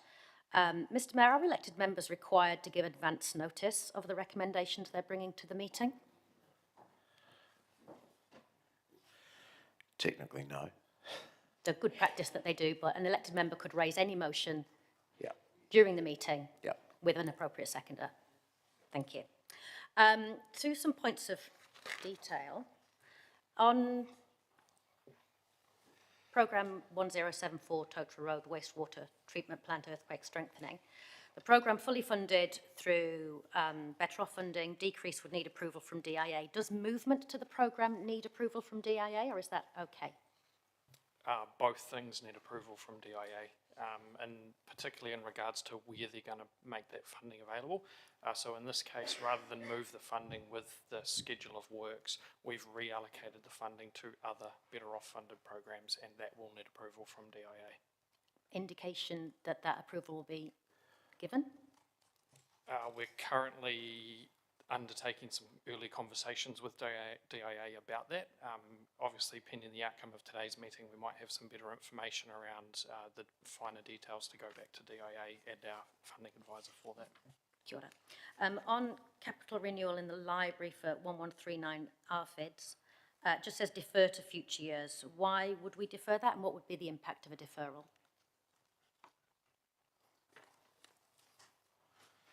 While Linda's just popping down from the gallery, this was part of the broader, if we want to try and reduce the capital program, here are some options. But in terms of implications, I'll invite Linda to speak to that. Thanks, Linda. Kia ora, Linda Moore, Manager City Library. The RFID equipment manages our circulation.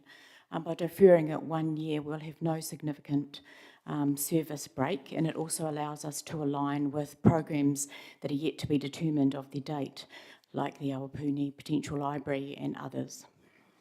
Thank you, Linda. CapNew 902 seismic strengthening already been traversed by others. So reducing that budget impact on the Globe and Te Manawa, has there been any discussion with the tenants of those council buildings about the impact there for them? Have they been made aware of this proposal? Through Mr. Mayor, Glenn Bunny, Manager Property. No, those conversations haven't been held. In the context of this conversation about officers trying to find relief from next year's capital budget, that was a suggestion that wouldn't have significant impact by delaying it for 12 months. As far as we're aware, based on not talking to those organisations?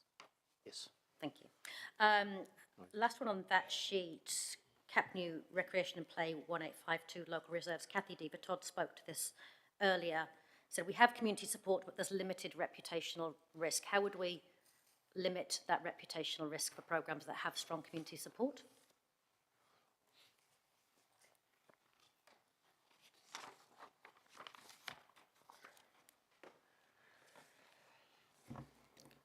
Kathy Deave, Todd, Manager Parks and Reserves. I think the officer comment there was intended to say that the political risk or the reputational risk to council is limited to the local community rather than to a wider context.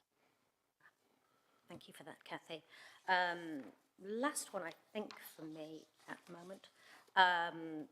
The additional recommendation to remove Programme 1539 about city ambassadors, noting that's already been answered, that it would mean there'll be no programme this year. I wondered what the impact would be on future years' programmes if we took out this year's programme. Would it limit our ability to pick that back up again, or would we be okay to do that?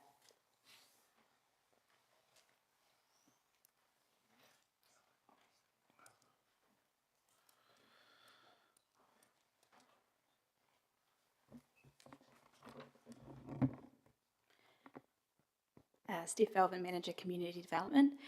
That would not impact later years. It's currently contracted on an annual basis, just because of the length that it runs through the year. We are doing a bit of a review about how we could smooth that out, depending on how today goes. But if it was skipped for a year, it wouldn't have an impact in the way that it's currently delivered. Thanks very much. That's all from me for now, Mr. Mayor. Thank you. Councillor Dennison. Thank you, Mr. Mayor. Just in earlier this year, the council received an adverse audit opinion from the Officer of the Auditor General. We were one or two councils that were in that category across the country. I understood that the information and assumptions were in our underlying plans they considered were unreasonable. Can you confirm that was the case and give a little bit more outline for us to understand why they thought the information and assumptions that we provided were unreasonable? Yeah, through you, Mr. Mayor. If I can recall the opinion of the auditor at the time, the fair majority of the reasoning in particular was around some of our funding assumptions, particularly pertaining to the likes of nature calls and some of the external funding assumptions on some of our community buildings that we have in the long-term plan. We had quite some level of debate with the auditor about that. The concern wasn't necessarily that the assumption was invalid as such. The concern lay with if one of these assumptions, because of their significance, didn't eventuate, then that would have significant impacts on the rest of the plan. My perspective, the assumption around nature calls in particular that we had used is one that, whilst comes at a high cost, is one that is in use with a couple of councils, but it is relatively new, and I think because of that, that also stemmed to some of their unease. And also you have underway at the moment the considerations through Local Water Done Well, which may resolve that particular issue as well. So there's some work occurring that would, I guess, give some confidence the next time around when we were to do a long-term plan, I suspect. Okay. And notwithstanding the recommendation to keep 115 million into the capital program as an example and only spend 100, do you think the external auditor would have comment, notwithstanding that you've already responded in part to that, in light of our adverse effect 2 times in a row now? Through Mr. Mayor, not in respect to the audit opinion on the long-term plan, no, your decision around this matter won't have any bearing on that opinion. Yeah, and I've previously outlined how I believe they would look at it from a reporting perspective, that they would still say reporting against the full size of the program, but we would have to tell the story as to what we actually chose to fund within it from a reporting perspective. Okay, thank you. Just in, since we did the last long-term plan, one of the other major changes has been New Zealand Transport Agency, Waka Kotahi's. We received 56.2 million in co-funding for this next 24 to 27 period, which was significantly less from the 130 that we were expecting, which was about 40-odd%, 43% of what we were requesting. What's been the result of only having 43% of our New Zealand Transport Agency funding towards our capital and renewal budgets? Yeah, through you, Mr. Mayor, I will start from a global perspective, but if there's specifics to the program, I might invite the Transport Manager to comment. In terms of the funding reduction from the New Zealand Transport Agency, and their tranche funding comes in 3-year blocks, so I believe the figures that you're referring to is across the tenure of the long-term plan.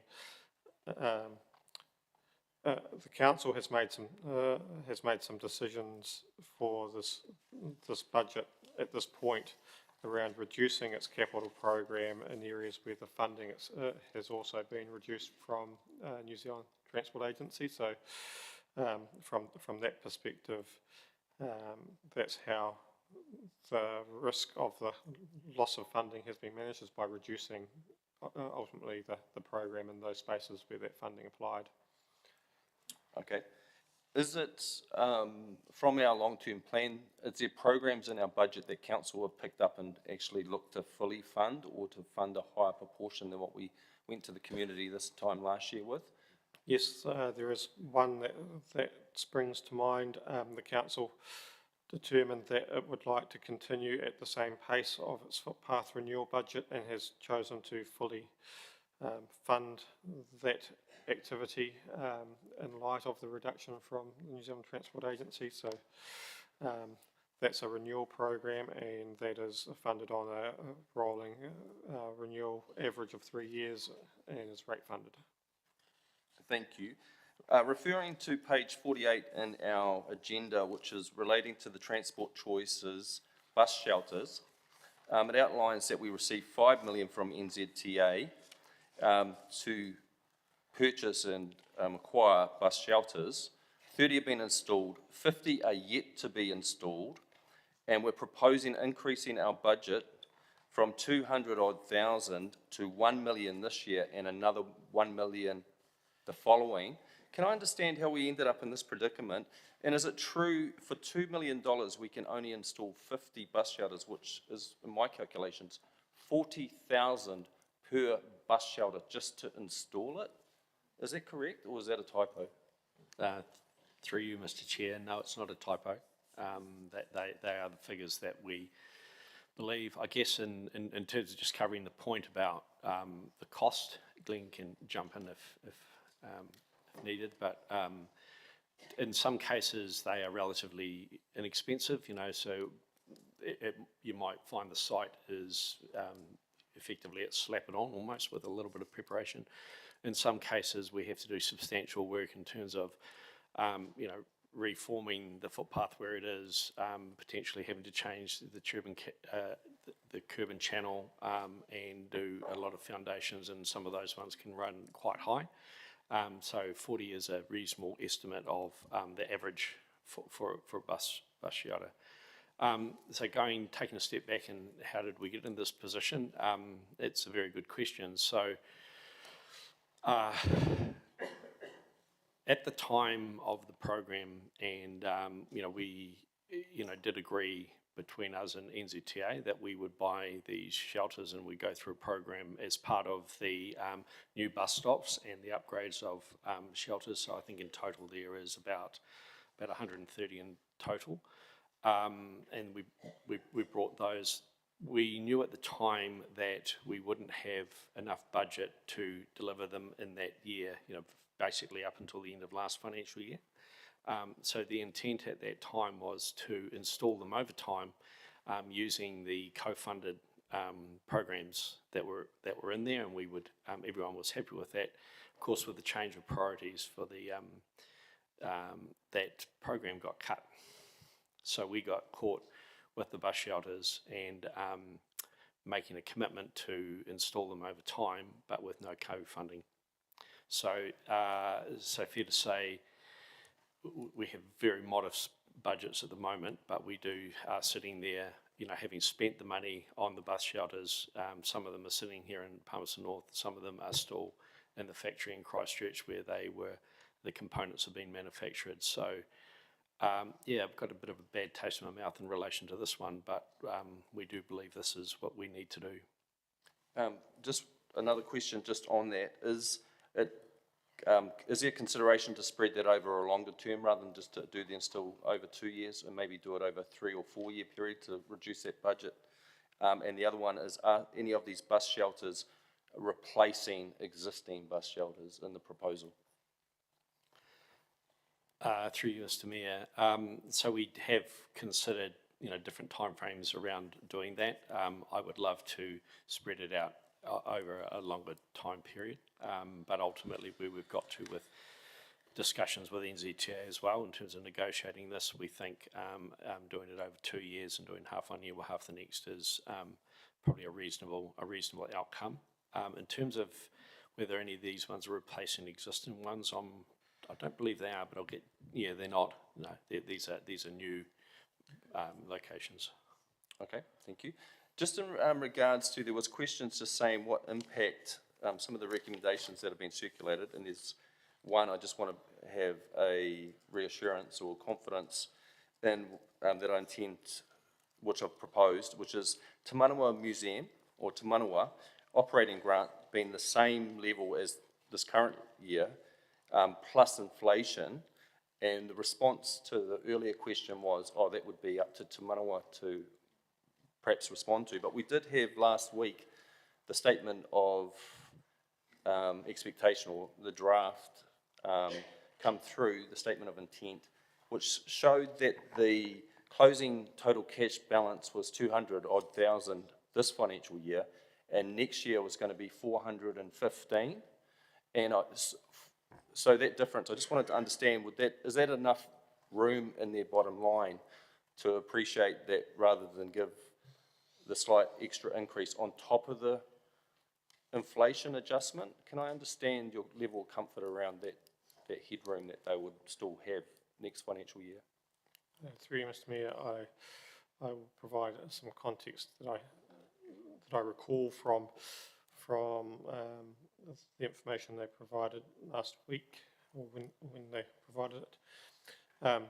My understanding is that in part of their cash position, they're accumulating some funds for some specific program of work that comes from funders or donors, and there's an expectation that those funds will go on those things when construction commences or implementation commences. So just to look at the bottom line position does not enable us to understand whether a reduction in the proposed grant would have an impact on the operations.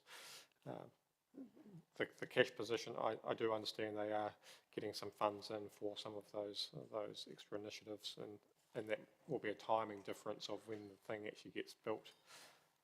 But what I would say is any time that there is funds of that sort of nature, if you've accumulated them, they must go on the purpose that they've been accumulated for. Okay, thank you. And just finally, can I understand there is a recommendation for increased funding, which is proposed for Malgra for 7,500. At a recent meeting, there was talk of a annual contribution of perhaps, if I understood this correctly, 15,000 to employ somebody for up to 10 hours a week within that organisation. Is that something that has been proposed and has it been accepted? And is that, just I want to have an understanding of that outcome before we go to debate the increased grant additionally. Yeah, I'll pass that one to our Manager of Community Development.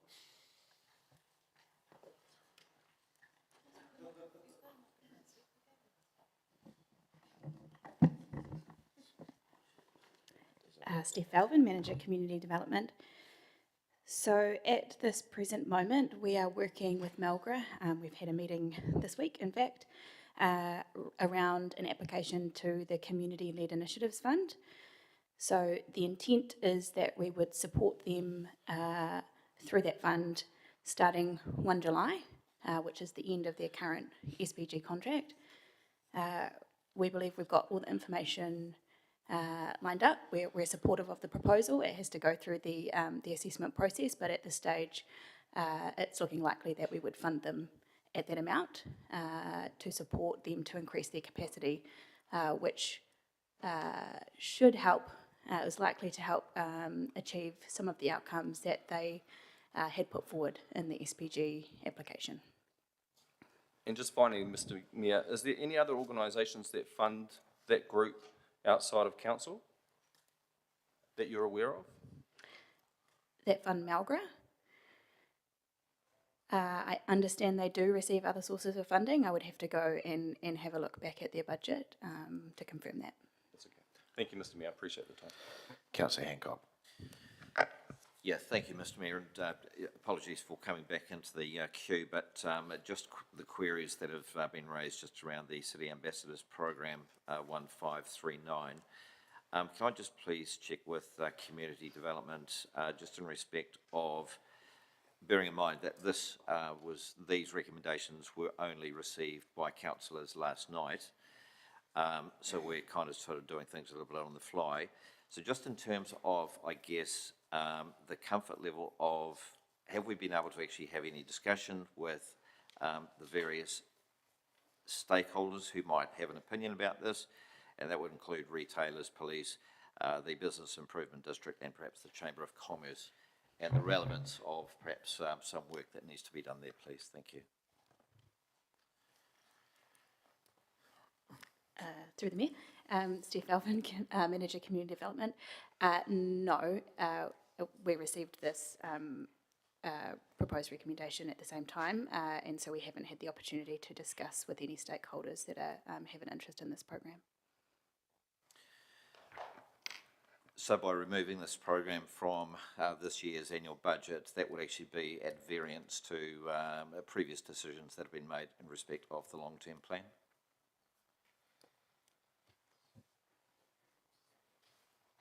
Yes, correct. It's currently in the LTP. Thank you, Steph. Mr. Mayor. Councillor Harper, lucky last. Sorry, Mr. Mayor, just wanted to ask one question about Basketball Manawa 2. I see the officers haven't put a question up about it, a recommendation. Is there a recommendation coming, or is that just going to go to the Sport and Cultural Committee in June? My understanding, there's been some discussions in the background with different parties, including Sport Manawa 2, so there's no recommendation coming to this. Thank you, that was all my question. All right. Thank you, everybody. Thank you to the officers. That's exhausted the questions. So, colleagues, we are going to break, but just to give some context here, we've got 30 plus extra recommendations that have come in. So I'm going to go to 3 for, 3 against. There's just no way we're going to be able to get through this in a timely manner. And I just ask you to, perhaps, unless you absolutely need to get into the queue, don't do it.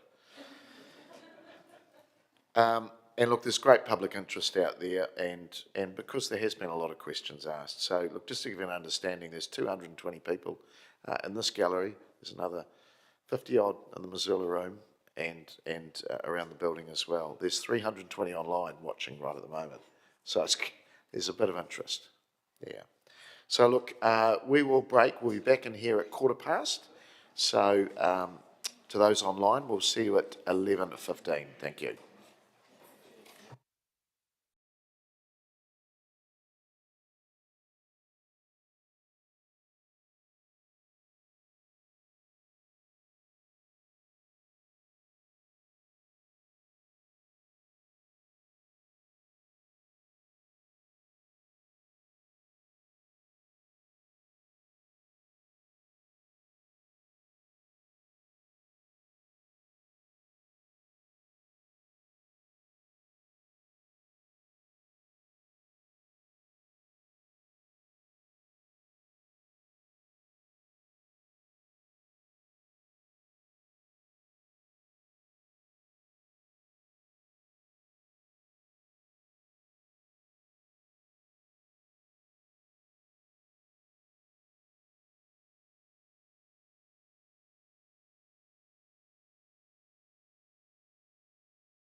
Kia ora, everyone.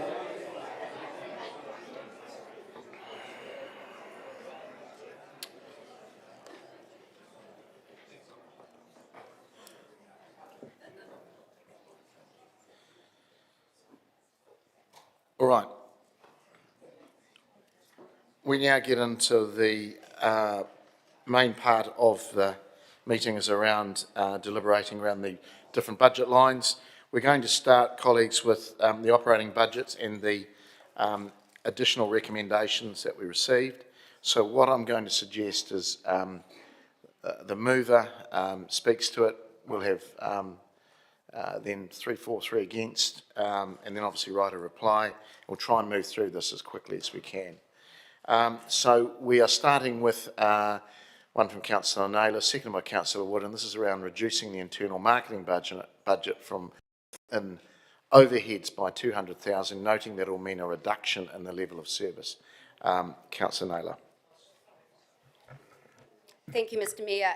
Just before I speak to that specific recommendation, I just want to give a bit of an overview about what is driving many of the recommendations that I'm proposing to either move or second today. Mahatma Gandhi's quote is very familiar to you all, I'm sure. The true measure of any society can be found in how it treats its most vulnerable members.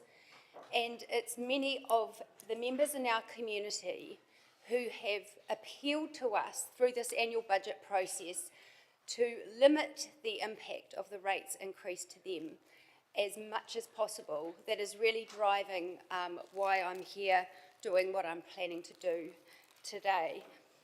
Those on the lowest income, there's many, and I know what I'm saying, you're very aware of this, there are many in our community struggling at the moment.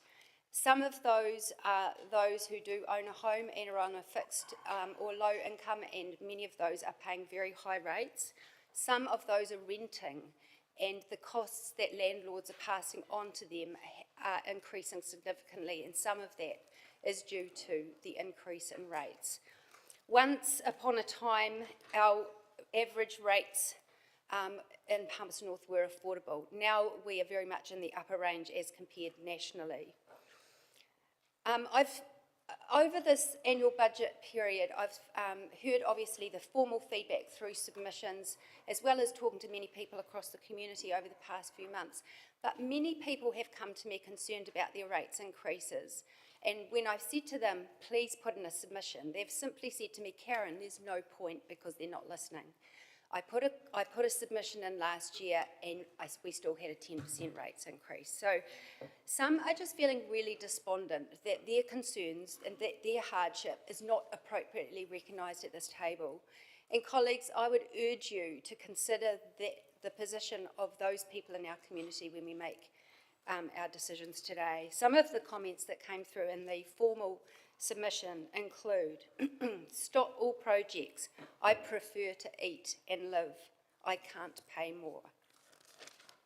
Only spend on absolute basics, cut new capital spending, put non-essential projects on hold, make meaningful cuts to all excessive non-essential expenditure, cut out the fat from council administration, hold community events every second year, back to basics, lower spending.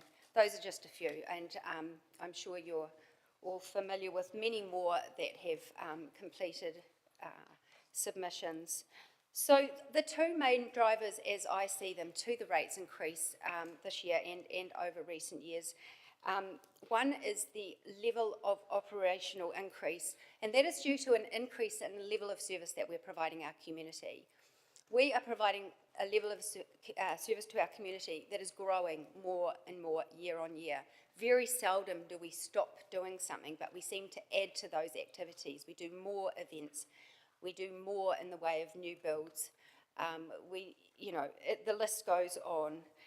There seems to be sometimes a lack of willingness to pull back on some areas, and we need to think about the way that we do deliver our new programs in a way that's sustainable. That's not everything at once, but that it perhaps spreads things over time so that the impact is not quite so burdensome. So I will move to the recommendation that I'm proposing to move in terms of the internal marketing budget. So in answer to questions in the fourth tranche of questions that came through yesterday, I asked a question around the cost of overheads. In terms of going through all of the budgets line by line a number of times, I was getting a little bit confused as to where some of the operational budgets were actually shown. And so the answer to this question was very useful in terms of the overheads that are talked about. I had no idea that the overheads actually equated to $42 million that is spread across a lot of activities. But understanding the breakdown of that $42 million has been really helpful. The subgroup of that, as is outlined in those answers, is what's called customer and community group. That one is the one that I alluded to in my questions that has gone up from 5.3 million to 6.5, the 22% increase. So there are a number of drivers, and we heard the answers to that. There's 4 categories that group includes. It's the communications, customer contact centre, customer and community group management team, and marketing. So that is proposed to be 6.5 million. I don't have the actual breakdown of how much is in the marketing, but I do understand from the answers to questions that there are 15 staff in the marketing area, and there is a long list of a description of the activity that's carried out by that marketing team, and there's another... Councillor, I'm going to be quite strict on things. Oh. If you're going to wrap her up right now, you're over. Okay, I mean, I won't be doing my introductory comments to any of the others, so I'll just... well, no, you've spoken to your recommendation. So I'll just quickly... Well, wrap it up within about 10 seconds, please. Everyone's going to be treated the same. Okay, so the internal marketing, what I was going to say about that is we're providing a 5-star service to our community. The work they do is very good. What I'm not convinced of is that our community is willing to fund a 5-star service. So I do think we need to look at some reductions in this overall area. There's 24 people in that team, so it's not just in the comms and marketing team, but this reduction is targeted towards the marketing area. So I think... Okay, thank you, Councillor. I've been more than reasonable. All right, councillors again, 3 for, 3 against. I just want to ask a question because I do want to set the record straight. A comment was made, we have some of the highest rates in the country, or in the higher quartile. Is that correct? I didn't think that was correct. Can somebody answer that? We're some of the highest in the country?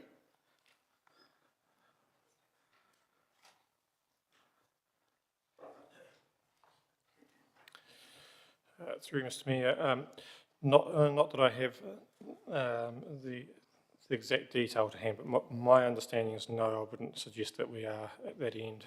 Okay, that's just needed to get the fact out there. Right, Councillor Wood. Thank you, Mr Mayor. In a similar spirit to Councillor Naylor, save me commenting on every single item as we go through. I'll make a slightly more general speech on why I'm seconding or proposing a number of these. Overall, the package of savings that myself, Councillor Naylor and others have proposed would provide a pathway to a circa 1.8% reduction to the rate increase. That's approximately $2.46 million that can stay in the pockets of our ratepayers this year that won't if we do nothing. And for context, that's 161.64 million loaves of Woolworths brand $1.50 bread that our community get to keep in their pocket. But why do this? What's wrong with what we've consulted on? The summary of submissions on page 65 of your papers, councillors, gives a summary of the key issues raised. 37 submitters would like to see reduced spending across activities, programs or projects. 35 submitters do not support the proposed budget, and a further 20 do not support rates increases or their way of calculation. Noting these haven't been double counted, that is 92 individual submissions who opposed the budget in one way or another versus only 16 submitters who supported the budget. Submission 7. There's a number of quotes from our community that I think are important that I will be keeping close to me as we go through this discussion. Submission number 7. Removal of non-core items from budget should be made ASAP. This is unsustainable for the city and the population. PNCC need to demonstrate better fiscal responsibility. Submission 17, there needs to be heavy cuts made to the budget. All government agencies are having to make cuts and some tough calls. However, PNCC is seeking to increase. That seems very out of touch with the current financial strain our entire country is under. Submission 24, is it possible for council to consider those retired people like myself that are living on a fixed income? My savings have been going through the floor, mainly because of food prices and other items like electricity, insurance, and yes, the cost of rates. And if all of that isn't enough to convince you, submission number 26 broke my heart. Stop all projects. I don't want cycle lanes. I don't want anything new. I want to eat and live. I can't pay any more. Think of us as humans, not a wallet. CPI is only 2.5% this year. Wage growth is only 3.5%. Any increase in rates above that amount is going to hurt our people. I think of the Pacifica community who came into our chamber last year and said no more than 5% rate rises. I think of the 800 ratepayers who are in arrears for last year's rates without these increases. I think of our solo mums and dads or our retirees on fixed incomes, our young people trying to afford rent. I saw a sign in the chamber earlier that said council cuts hurt whānau. I would say council rates hurt whānau and hurt them where it matters most, their ability to feed their family, to heat their homes and to pay their rent. If you don't think this is how we should do it, councillors, please tell me how we should do it. Put up a motion, I'll support you, heck, I'll second it. But if you care about those on low incomes, how much more evidence do you need that our plan is unrealistic, unsustainable, and unaffordable? Our ratepayers are humans, not wallets. And I ask you to consider that as we go through this recommendation process. In particular, to our marketing budget, in answers to questions from councillors, it has been confirmed we have 24 staff working in that space. You need to look no further than page 56 of our annual budget document, where you can see a fully designed, brand new, bespoke cardboard submission box that's been put up. Is that necessary? Do we need to have bespoke designs for every single campaign we run, or could we set a standard template that we use? Do we need to have bespoke looks for every single different project that we run? Absolutely not. This is a conservative reduction to our marketing spend.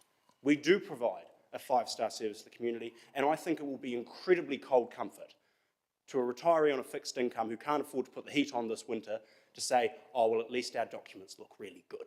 So I hope you can support this as the right thing to do, and I hope going forward through this process, you can find it in yourself to support the reductions that we need to get across the line to look after and respond to the needs of our community. Councillor Zabellin. Thanks, Mr Mayor. I did have just one general comment about our process. 1 week to consider $13 million of carry forwards, and then 1 afternoon to consider $15 million of reductions and deferrals from officers, and then a single evening to consider over 30 additional recommendations for cuts and deferrals. It just made me exceptionally glad that I am a huge nerd and I have read so many asset management plans, and I've taken as many pains as I can to learn as much about what actual work sits behind these numbers, so that I had a sense to know what any of these actually meant in terms of delivery in the evening that I had to consider them. This, I think, is a flaw in the system. It's barely transparent, and it doesn't make for robust or evidence-based or well-reasoned decision-making because we're doing this on the fly. To this specific recommendation, I won't be supporting it. I have been mulling it over. I spoke with the mover yesterday, and I do understand where she and the seconder are coming from, and I listened with interest to the marketing manager's answers to questions, and that an outcome of this recommendation would be a need to look at our staffing of this team. I think it is absolutely appalling to put up a recommendation which could likely result in staff redundancies in this manner, so that the first the staff would hear of this is on the live stream as we debate their future, or having their manager having to answer to these questions in a public forum and sit here and take it. I am not against reviewing our marketing program, but there are ways to manage this kind of staff adjustment with respect and dignity, and this ain't it. Colleagues, before I go to the next one, I'll speak. I'm not going to support this either. It's interesting, I know a bit about this subject, and to call it 5-star, councillor, I think is a little bit misleading. But then there's been a few misleading comments already. there was a statement about a box. My understanding that box gets used multiple times all over the place. So we just got to be, I know there's theatre people in the room, but this is not a theatre. We've got to speak to facts and know what we're talking about. This does mean jobs, because you can't have a marketing department without a resource. So if you're going to chop it by 200, you are talking jobs as well, eventually. So look, it's not and you know, I'm going to be really open and transparent here. I'm not going to support anything that's got partners involved in it, because as Councillor Isabellan said, this is a flawed system. There's play it again, Sam. I don't know how many times we relitigate things because we've got a view that everything's so expensive. We've just had an answer that we're not the most expensive. So we've just got to deal with some facts. I get that we need to try and be as efficient as possible, and I'll look fairly at some of the others. But this one, marketing's the first thing that gets chopped. And we've got partners involved in this, whether it's CCOs, various language weeks we do. All goes out the window if you chop all this. So this is such an easy target, but it's such a misunderstood target too. The marketing of our city is imperative on how we attract people to our city, how we attract events, or how we support events. Because you take this away, you do take away a bit of collateral, a bit of campaign work that can go to help our city go forward. So I won't support this. I'm sorry, it's a bit on the fly as well. And look, just to give you an understanding, because there's my staff numbers being mentioned, and I don't really want to focus on the staff, but this is a team that has eyesight and some CEDA people in there now. So it's a bit misleading to say the numbers have actually increased. My understanding, the numbers have actually decreased. But please don't support this. You're entering into dangerous territory. Councillor Harpiter. Thank you. I won't be supporting this, and it's for the same reasons as Councillor Isabellan and the Mayor. As soon as we talk about staff and staff being basically targeted, I won't be supporting that. I do think that marketing for the city is really, really important, and we had a reputation for the city that wasn't great, and I think that we have now finally got to the stage where we're actually really proud of our city, proud of Palmy, and I think that's to do with the marketing that we have done, the marketing that CEDA's done, the marketing the eyesight's done, and if we take that away, then we're actually taking away what we've made proud. We've made Palmy proud, and we should be sticking to that and sticking to our guns. So I won't be touching this 200,000. So that's a no from me. Is there anybody further for this? Just put your hand up. Then I'd write a reply to you, Councillor Naylor. Oh. Okay, Councillor Naylor, write a reply. Thank you, Mr. Mayor. Yep, I am someone who does work quite hard to try and ensure that what I say at this table is correct. My source for suggesting that we're in the upper range of rates for the country came from the Ratepayers Report comparison chart, which puts us the 18th most expensive council in the country. In terms of the other comments that have been suggested that this is might be targeted at staff costs, out of the 42 million of the overhead, the breakdown of that, 24 million of that is staff costs, and the remaining 18 million are other costs. So my view is that if this was to be supported, that would be for up to the Chief Executive to determine how those reductions were determined. And I'm certainly not suggesting that that should be staff costs. It may or may not fall in that way. So this is the only avenue, colleagues, that we have to limit some of these increases. The 22% increase on overheads across that area, in my view, is significant, and I think it's appropriate for us to be asking questions about that. And if we're not comfortable with it, and we're not comfortable with our community having to fund that level of increase, then I think it's appropriate for us to give direction to look at minimising some of those additional costs. And that is what I'm seeking to do today. I'd really urge you to consider supporting this. I don't think, it's certainly not on the fly. There have been a number of years where questions have been asked by about the size of our comms and marketing team. The 5-star service is a compliment, But I look at some of the digital campaigns that are coming out, and to me, it looks like something that should be for Auckland or Wellington or a city three or four times the size of Palmerston North. We're a small city. I don't know if the marketing and the way that we're doing it at the moment is an appropriate size for a small city. Thank you, councillor. We will vote.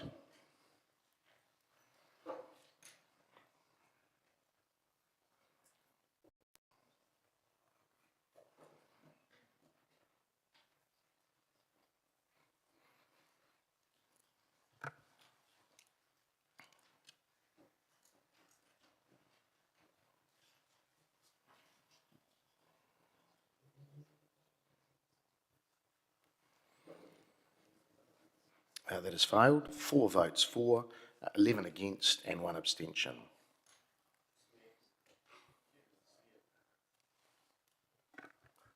Sorry, Mr. Mayor, I pressed the wrong button. My vote should be recorded as against. Right, okay, thank you. Thank you, that's noted. All right.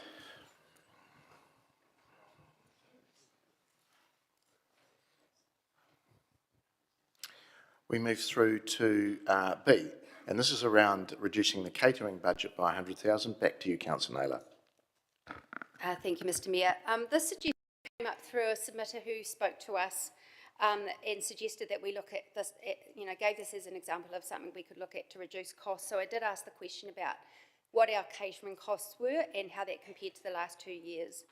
I was quite surprised to find that the catering costs 2 years in 23-24 were 185 and then were put up this year to 295. I don't quite know what the main reasons for that are, but so far we've only spent 135 of the 295,000, and last year we spent 170 of the 185 budgeted. So it appears to me that this would be a sensible area to reduce, given that we're not even using what we've budgeted. So reducing it by 100,000, 285,000 is budgeted for the 25-26 year. So to reduce it by 100,000 would take it to 185, which is still more than has been used last year, and it looks like we're tracking to use less than that this year. Councillors, I will support this one because I have asked the question of staff about repercussions, because sometimes you've got to be a little bit careful that there is a little bit of hidden detail in some of these programs, as some other speakers have spoken about, but I do think there is good cause to perhaps take some cuts here and be a little bit more efficiency. So I will support the motion that's before us. Do you need a right to reply, councillor? Okay, we will vote on B, please.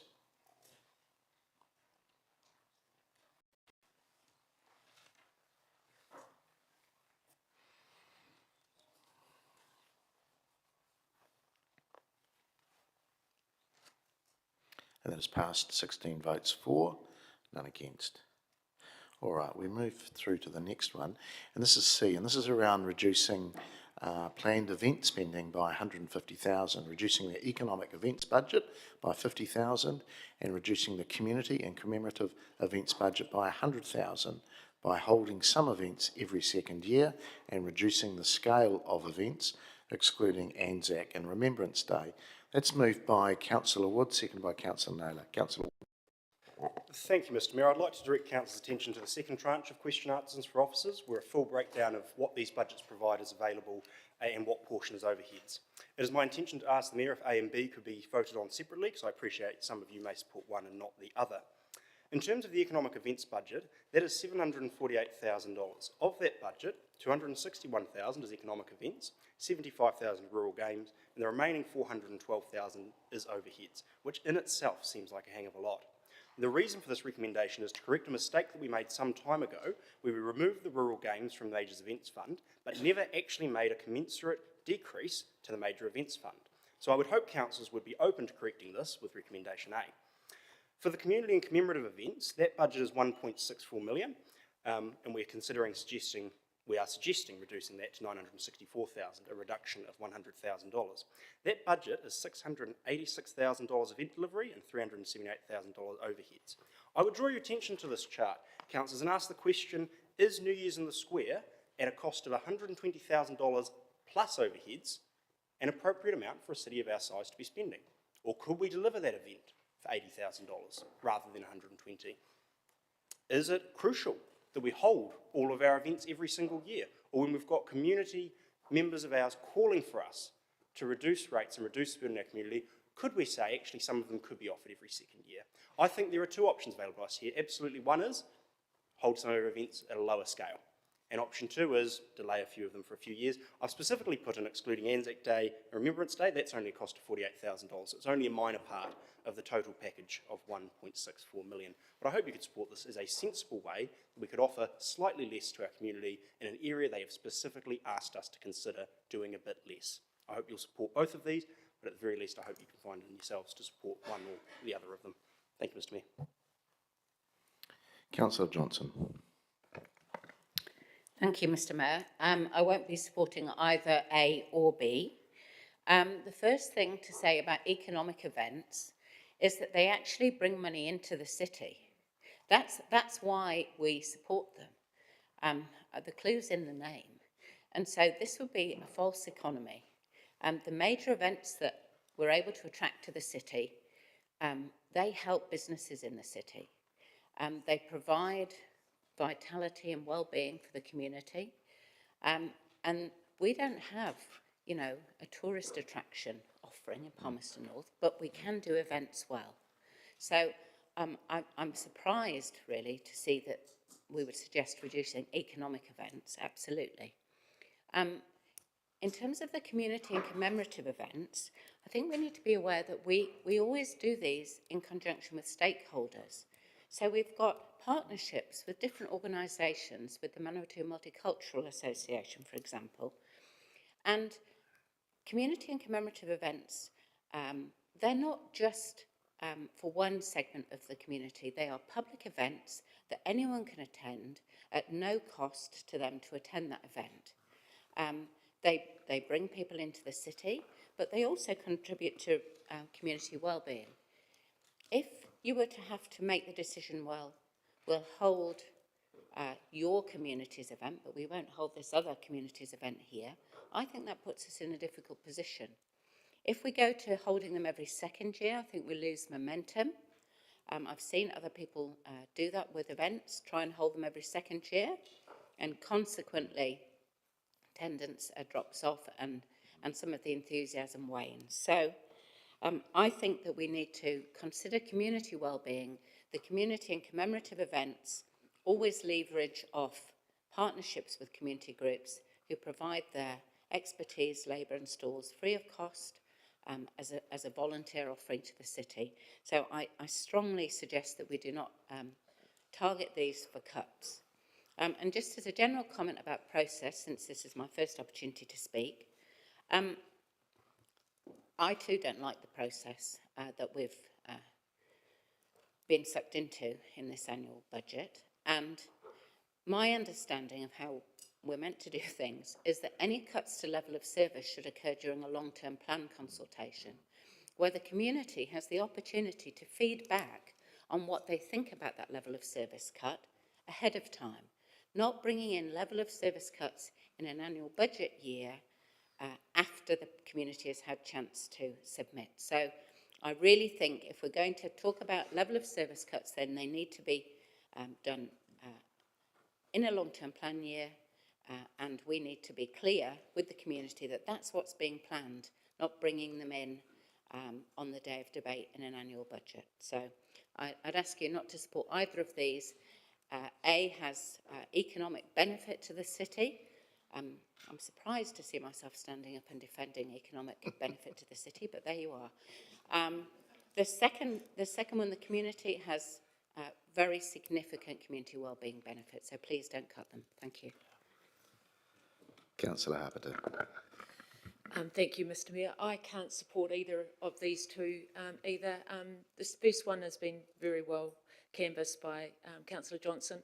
Every retailer really absolutely supports those economic events and always say they actually want those events coming to our city because it actually makes their tills ring. So I'm not quite sure where the council is coming from. The second one with the community events, I'm actually not sure who's going to tell everyone we're not going to have a New Year's Eve event on New Year's Eve.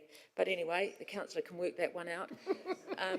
I just think that having an event every second year is a little bit silly, so I'm not quite sure how that would be for the well-being of our community by having it every second year, and who would decide which events we would cut out. So I just think both recommendations aren't good, so I just wouldn't support either of them. Thank you. Councillor McLeod. Thank you, Mr. Mayor. Just rising to oppose the two recommendations before us.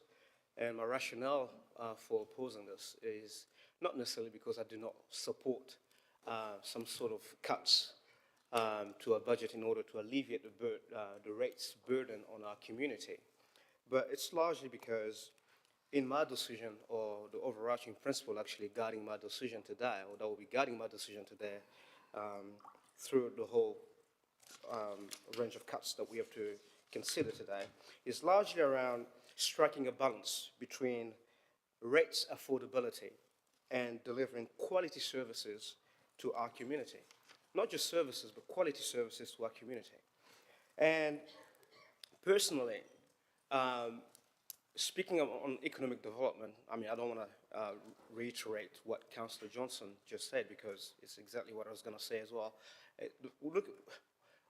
If we look at reducing economic events, the budget, reducing the budget in our economic events space, we'll risk actually not fulfilling some of the goals that we actually had implemented for Palmerston North, which is to be connected and also a lively city. And I think in removing the 50K into this budget, we are failing also to attract some of the events that might be coming to Palmerston North and the economic benefits that actually trickles down to local businesses as well, and economic activities that also happen in hosting some of these events.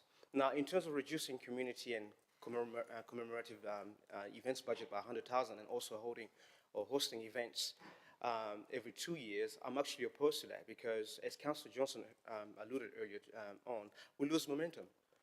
We'll lose momentum actually in doing that. And I don't see wisdom in doing that. I think for me personally it's quite arbitrary in terms of the sort of events that we are actually going to cut or not host for 2 years straight. Are we going to say that, we're going to hold this festival of cultures every 2 years with the partners that we have, the amount of dignitaries that are coming, that usually come to those events, and the sort of benefits that our communities will be losing out on this, especially MMC, our partners who are actually in this event sector as well. The social costs that comes with these cuts is what I'm not willing to support.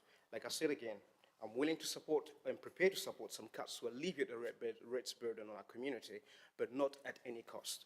I think my decision will be around that. So based on that rationale, I'll be voting against that.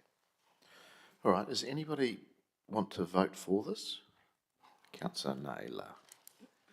Thank you, Mr. Mayor. Thank you, Mr. Mayor. I'm very happy to second this motion. Firstly, just to respond to the issue of process that Councillor Johnson raised. Under the legislation, we actually do have the choice not to consult the community in an annual budget year.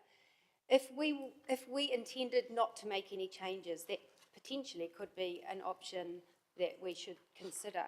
However, if we make the choice to consult our community, it goes against every single good principle of making good decisions if we do that without any intention of having a willingness to make changes as a result of the community feedback.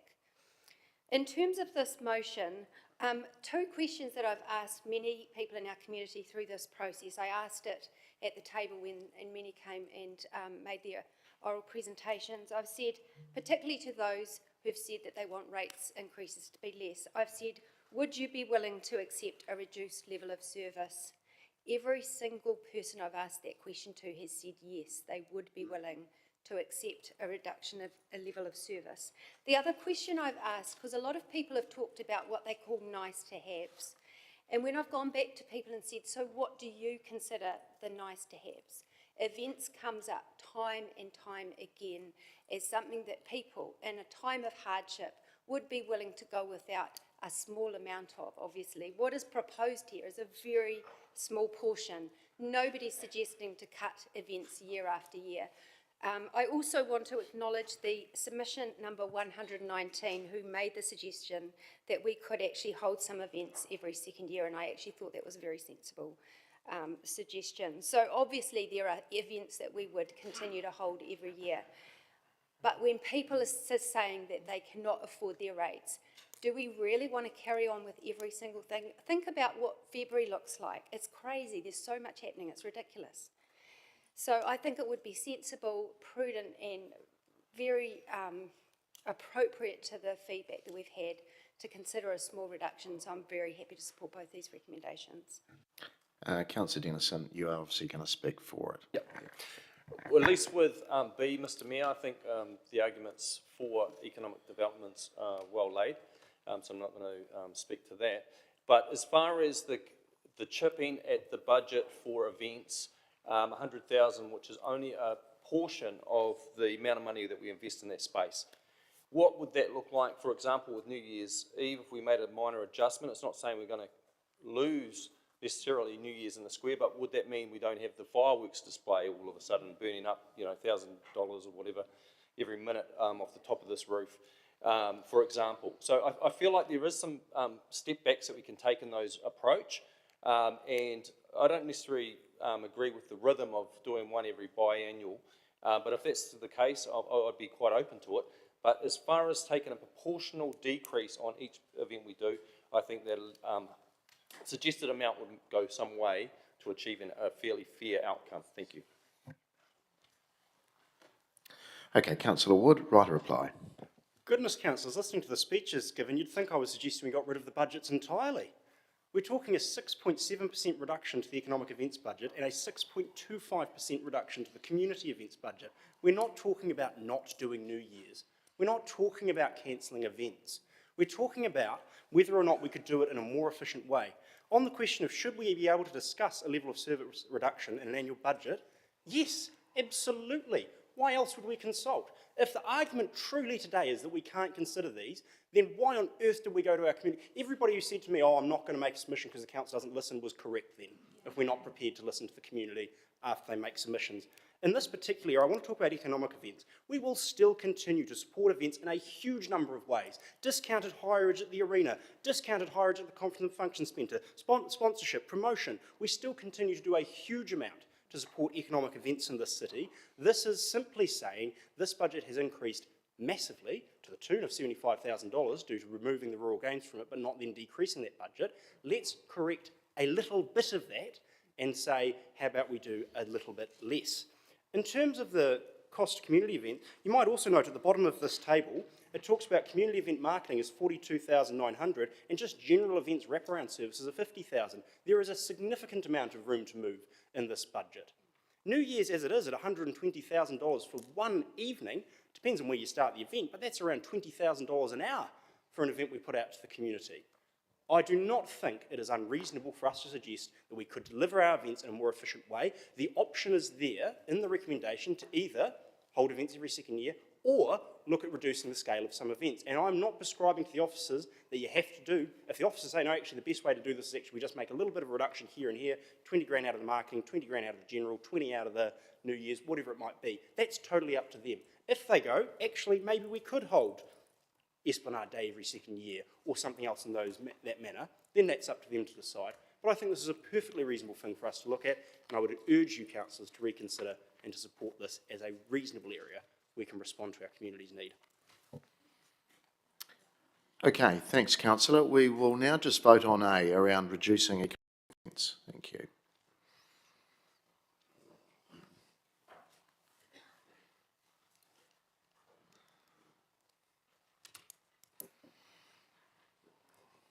And that has failed. 4 votes for and 12 against.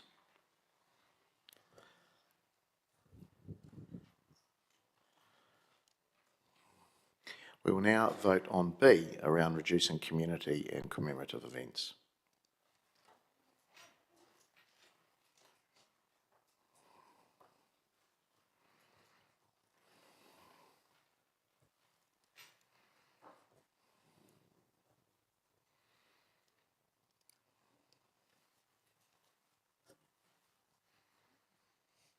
And it's also failed, 5 votes for, 11 against.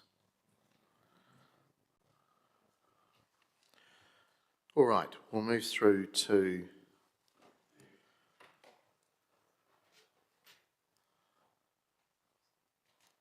our next one, which is around amending Te Manawa Museum's operating grant to the same level as 24-25 amount plus inflation. That's coming from Councillor Dennison, seconded by Councillor Naylor. Councillor Dennison. Mr. Mayor, just in light with my open-mindedness today, hearing the officer's response and knowing that there was a good opportunity to adjust this last week when they presented the draft. So I'd look to my seconder if she wanted to. I'm withdrawing from moving it. So if she can find another seconder, that would be my proposition. Okay. Yeah, sorry. So, okay, so you're withdrawing from it. So the seconder wants to continue and you've got another. Okay. All right. Okay, still the same motions on the table, just changing seats. Councillor Naylor, you're now speaking to this. Thank you, Mr. Mayor.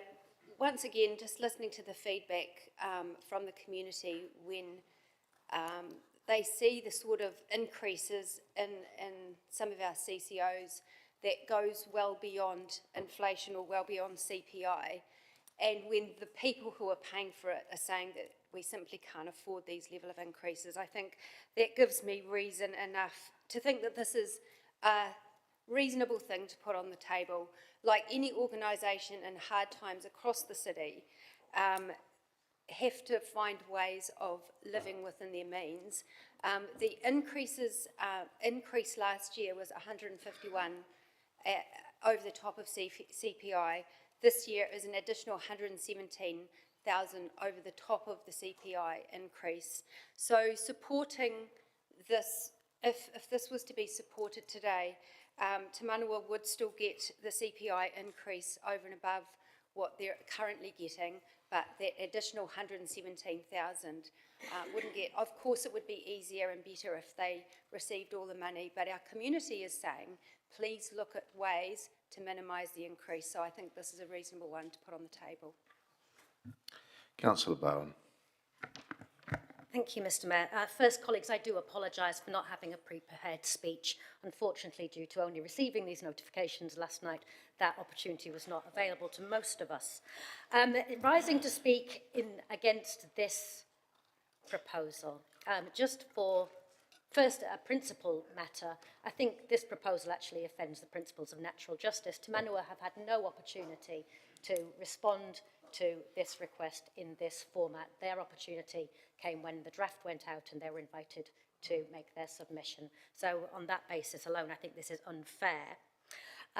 In terms of context for Te Manawa's grant, can I just remind elected members that in last year's long-term plan, we agreed an increase to the baseline in order to allow Te Manawa to implement the strategic pay review which Council itself had led out. It allowed them to align their staffing levels with Council's own staffing remuneration package. If councillors were looking for an opportunity to reduce the amount that we grant to Te Manawa, there was a perfect opportunity that came through our normal processes when Te Manawa asked us to allow them to use a different auditor. You might recall that conversation. It would have saved $86,000, and we said no. So Te Manawa have offered up changes already in this chamber, and we turned them down.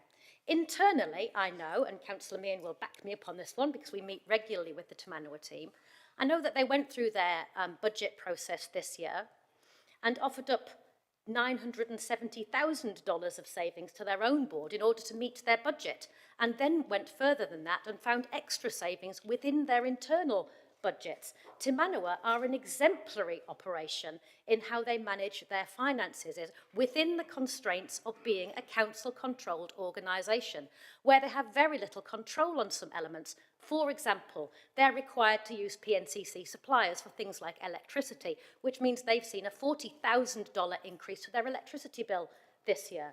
So elected members, I would very much encourage you to vote against this operating grant cut, which is unfair and unnecessary in terms of the good work that they're doing. Thank you. Colleagues, I won't support this either. Just back to my first principles, that there's a partner involved. They've got zero opportunity to, if they didn't know this was happening. Neither did I until a short time ago as well. And it's an easy target.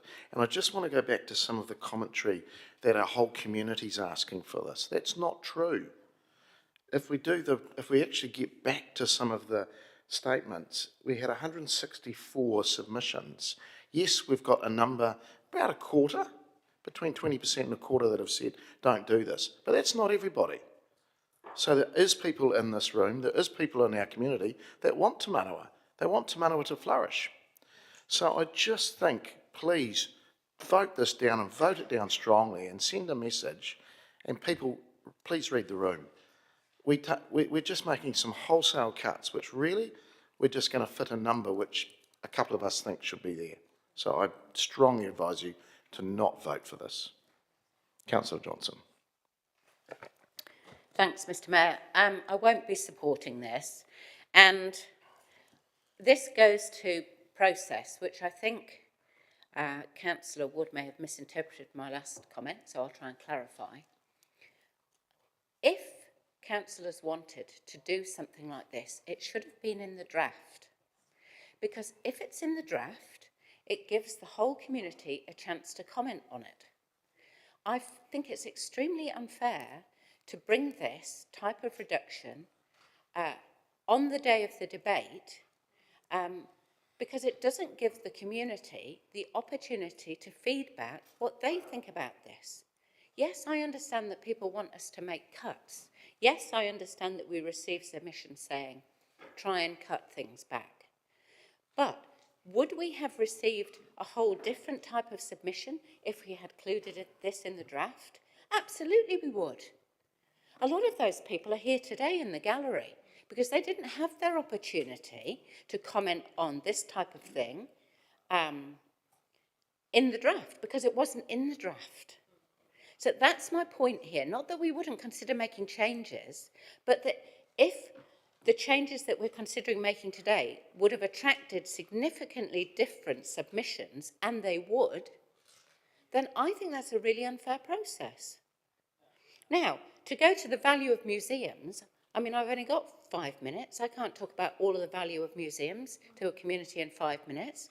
But let me say, museums hold our stories. They're really, really important. They hold our cultures. They hold, in this case, our science, our art. They are valuable to the community. They have an intrinsic value that can't be measured in the amount of operating grant they get. So I'm really distressed to see attacks on community organisations like museums, on community events, on community funding. These, as the Mayor have said, these are seen as easy targets when we're trying to save money. I know that, because every year I end up on my feet in this chamber trying to defend these sorts of cuts. I believe that community services, community organisations and community funding are every bit as important as anything else we might do in council.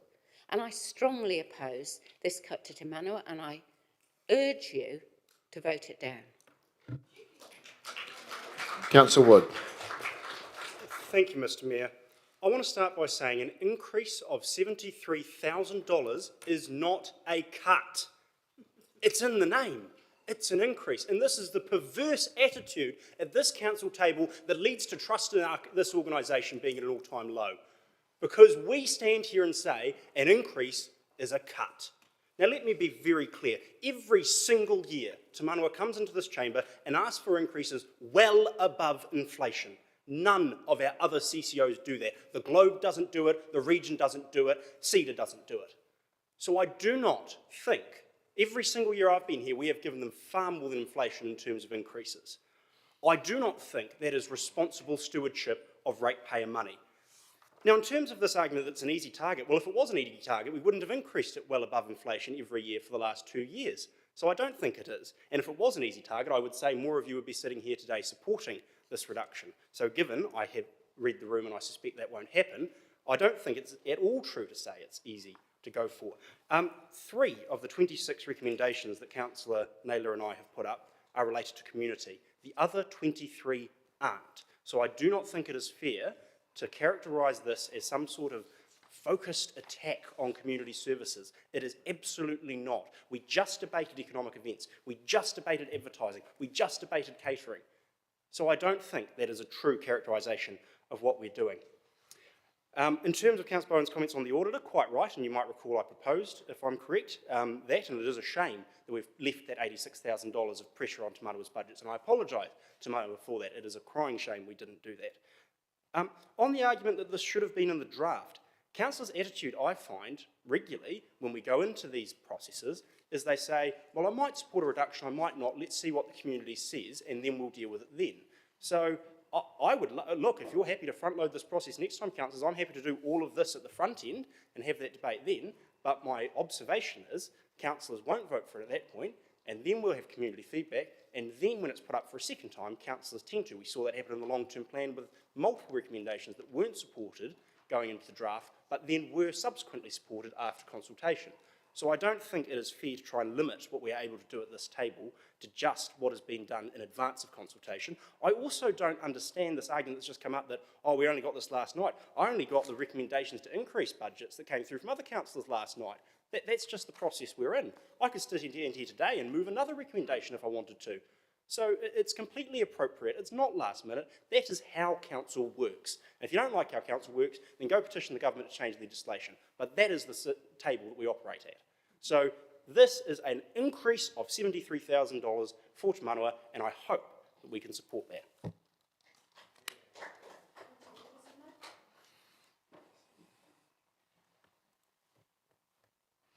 Councillor Bowen. I just wanted to correct a statement that was made there that Te Manawa are the only people who've come and asked for additional funding. We've agreed additional funding to the Globe and the Regent, both in recent years, because they asked for it. Thank you. Yeah. You've been here a couple of years, Councillor, too. Some of us have been here a lot longer. Now, I'm just write a reply back to you, Councillor Naylor. Thank you. This is not a debate about the value of museums. I think it's well established, the value that we place on having a museum in the city, and that's why we invest getting close to $4 million a year in that. If we didn't know that we wouldn't be doing that. This is simply a debate about the affordability of our community to fund increases that are well outside of what they are saying that they can afford. And what we would be suggesting is the same as what so many organisations across the city are having to do, is look at efficiencies, look at savings across the organisation, and there is always options to do that. So I do still strongly support this recommendation. All right, councillors, we have the recommendation up there. We will vote on it, please.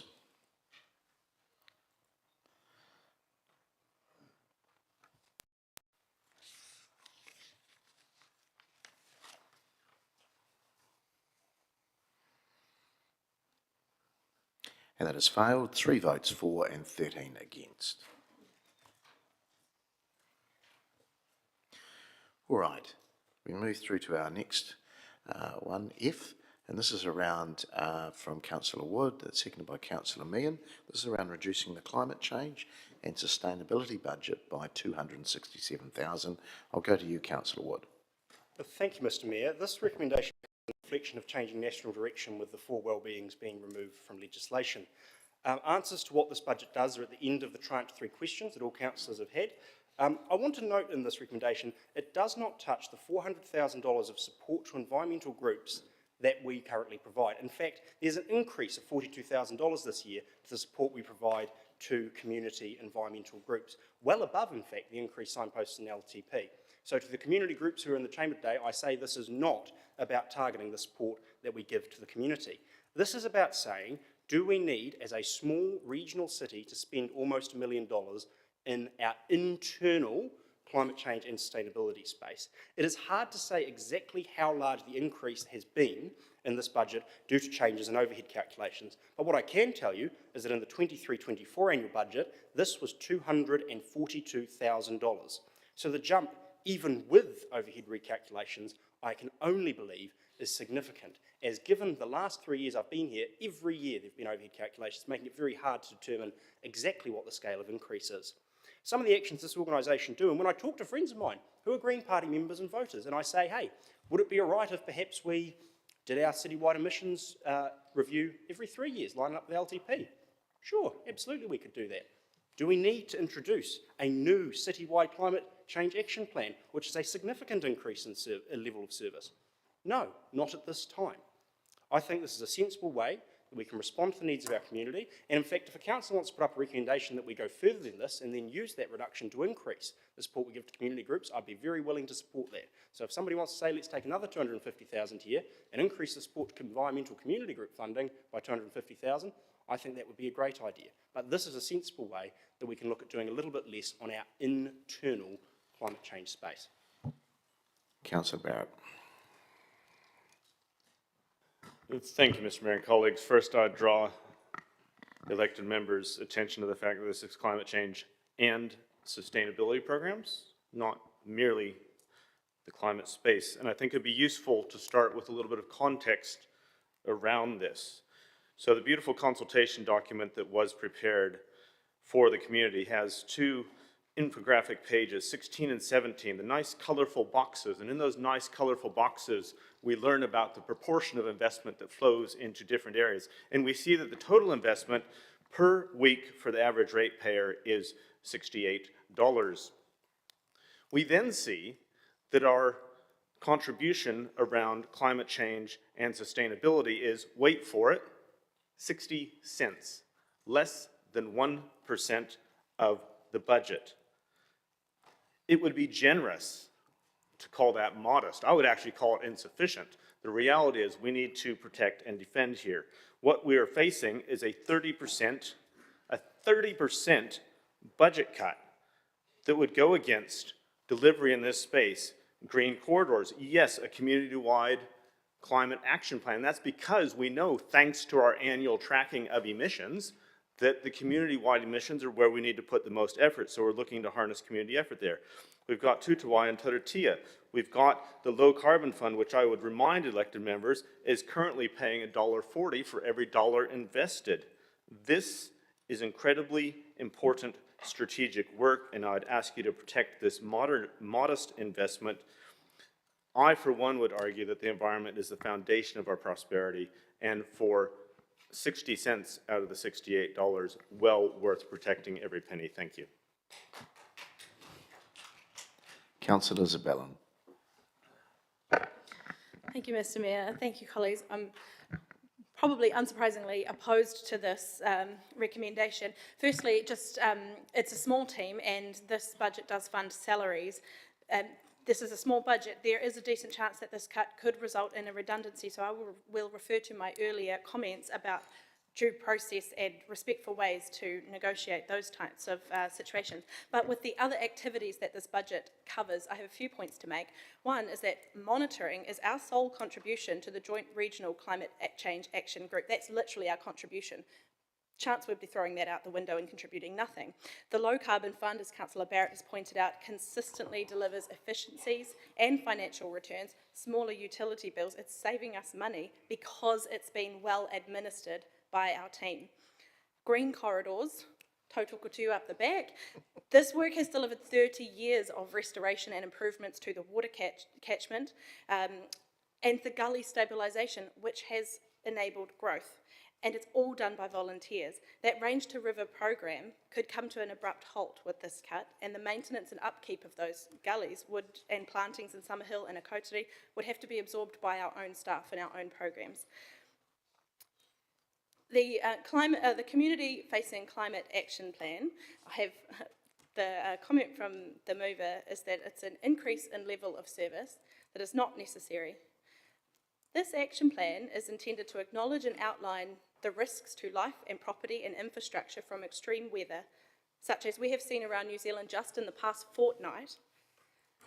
And the plan intends to show what our plan is to prepare and insulate our city against those impacts. We are only just now working on our organisational business continuity plan so that we can remain operational in an emergency. We're not even organisationally prepared, let alone as a city. How can the community have confidence in our ability to respond in an emergency or even just a prolonged weather system if we decide we don't need a plan and we don't need to communicate it or let people know what the plan is, because having a climate change action plan is an unnecessary increase to a level of service? Climate change planning and preparation is not a crucial spend. I disagree. It is absolutely a crucial spend. Councillor Johnson. No surprise, I don't support this at all. I will say, I will try and stick to points that haven't already been made. The first point is that we are not an agent of central government. We are local government. We are elected by our own constituents.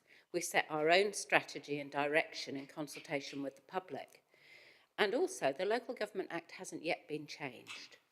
So I see no need to do the government's work for them and deprive our community of work that we have consulted on them with and that they have said that they want. It's not so long ago that we had a number of groups coming into the chamber, putting quite a lot of good argument forward as to why we should be doing more in the climate space.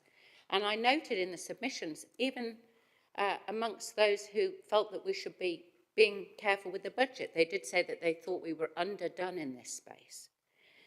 The second thing to say is that this is a significant amount to reduce this budget by. It's 30% of the budget. It will have a huge impact on this programme. When asking what the impact was, the list that I scribbled down was that it would have impact on green corridors, on predator control, on translocations, on administration of the low carbon fund, on the administration of the climate change policy, and on the community climate action plan. And those are things that I'm not willing to just throw under a bus today. So please, I ask you, let's not make rash cuts to budgets that significantly would undermine our strategic direction as a council that we have agreed to with the community. Thank you. All right. No, well done. You're reading the room. Okay, we will vote.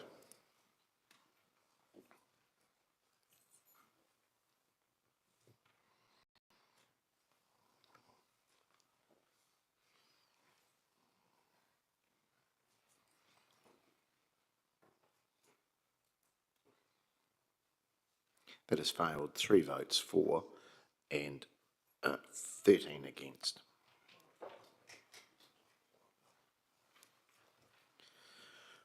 All right.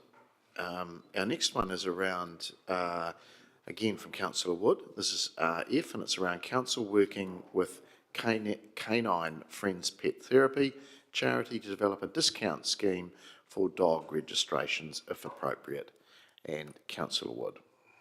We'll just take a quick breather, everybody. This isn't a reduction. You can all breathe out. This is just a very small break to do something nice in response to a submitter that came in and said, hey, we have a lot of pet and canine friends that go out into our community to rest homes, to retirement villages, to other organisations that need some support. A number of other councils offer a discount to people who operate as part of that. There's some requirements on it. You have to do at least, I think it's at least 1 hour, it might be more than that, a month of bringing your pet out to help improve the well-being of others. And they said, could we look at a discount scheme for their dog registrations? It'll cost us next to nothing, maybe $1,000, $2,000. I think it's a nice thing to look at, so I hope you'll support it. Councillor Arnott. Thank you, Mr. Mayor. Just quickly, I certainly support this. This group came and presented to us. They do a lot of good in the city. I sat with them not too long ago at a volunteers morning tea at the library, and lovely bunch of ladies, lovely bunch of doggos. They bring a lot of joy to people in the city. They visit the hospice, visit people that are dying. They visit the hospital, visit children. Daycares, rest homes, you know, teaching children how to be kind to animals, very important. They do a lot of good in the city. This isn't a great cost. This is a good idea. Help them to keep on bringing joy. Thank you. Yeah, colleagues, I'm quite happy to support this too. I think it, again, it was somebody that came in and saw us. Councillor Arnott's right, these people do a lot of good work in a volunteer and charity process around our community and city. So I think the cost is pretty minimal. Again, officers would need to come back to us on it, and again, there might need to be a process for that. But I think we should allow it. So I hope you could support it. Is there anybody wishing to speak against it? Okay, you've got a question. Thanks, Mr. Mayor. I'm not speaking against it, but I'm just not clear from the recommendation. If appropriate, don't know what that means, so I'd be grateful if somebody would tell me. And then develop a discount scheme for dog registrations. Currently, dog registrations pay a significant part of our dog services. So are we expecting that other dog owners are actually providing this discount for the Canine Friends Pet Therapy? Or are you actually proposing a budget line to support discounted registrations for the Canine Pet Therapy people? I'll go to the officers, but my understanding, having been involved in some discussions, is they need to register in some way, but I'll let the officers speak to that. Kia ora koutou, Kerry Lee Probert, General Manager, Development and Regulatory. My recommendation is that we, that officers work on this, come back to you through the annual dog report, which is due August, September, with any detail. And at that point, councillors would be able to make any decisions on any where any further resolutions are required to action anything. But Mr. Mayor, you're correct, the dogs would need to be registered, but it might be a case of looking at the class of dog. For instance, we might be able to look at them as a working dog, and but we do need to just do some work to work that through. Thank you for the clarification. You're speaking against it. Yeah, a question? Oh. Thanks, Mr. Mayor. Just another clarification to the officers. Kerry Lee, when you say registered through that organisation or registered with council? I anticipate both. Okay. No, well done. Okay, we will vote on F.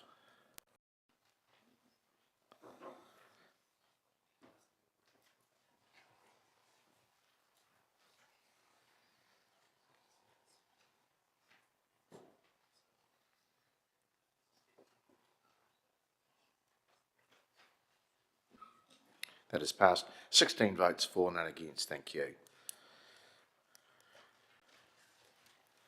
All right. We're coming to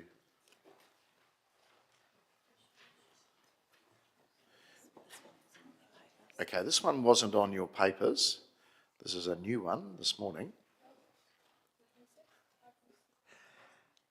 This is around professional services budget is kept to the draft annual budget level for 2025-26 of 14.1 million. It had jumped to 14.9, I think. But anyway, I'll let Councillor Naylor speak to that, and Councillor Wood is seconded. Councillor Naylor. Thank you, Mr. Mayor. Yes, you're correct. What was in our draft was 14.1, but what's in front of us proposed today is 14.9, and as the officers outlined, that extra 800,000 was due to some carry forwards. So my thinking on this, I thought it was a really sensible move where there was support around the table, I think back in March, to give direction to try and put a cap on that professional services budget. And the reason for that was there was a view that sometimes we get external reports and we look at, you know, there was a question mark about whether we needed to get quite so much external input, or whether we should be having a bit more confidence in our own staff to provide some of that advice internally. The other thing, my view is when we, look at that level, if we need to then push forward less urgent work through to the following year, then I think perhaps that's a reasonable thing to consider as well. So, I mean, it's definitely, it would be, if this was supported, it would be down to officers how to best manage that. But in principle, I felt that we consulted an annual budget that was professional services budget that was, required 14.1 million, and I think there's a discipline to actually keeping to that. So that's my reason for this. Sorry for the lateness. It certainly was just something that I picked up in reading through the papers late last night and asked a further question this morning. Colleagues, I actually will support this because I agree with Councillor Naylor that we do have to be a little bit disciplined. I was surprised to see it had jumped to 14.9, and I'm sure there's reasons, but again, this was one that we had strong support around paring back our professional services budget, trying to make our internal team stronger, because there was in previous administrations, there was quite a lot of outsourcing, and we've brought back more of that expertise internally, and I think this is wise to do that as well. So I hope you can support it. It's quite minimal in the bigger scheme of things, but I think it is quite important in the process. Councillor Barrett. Thank you. If I may, a question to officers, given that you've now had at least 6 minutes to see this and think about it. Could we get a comment on impacts?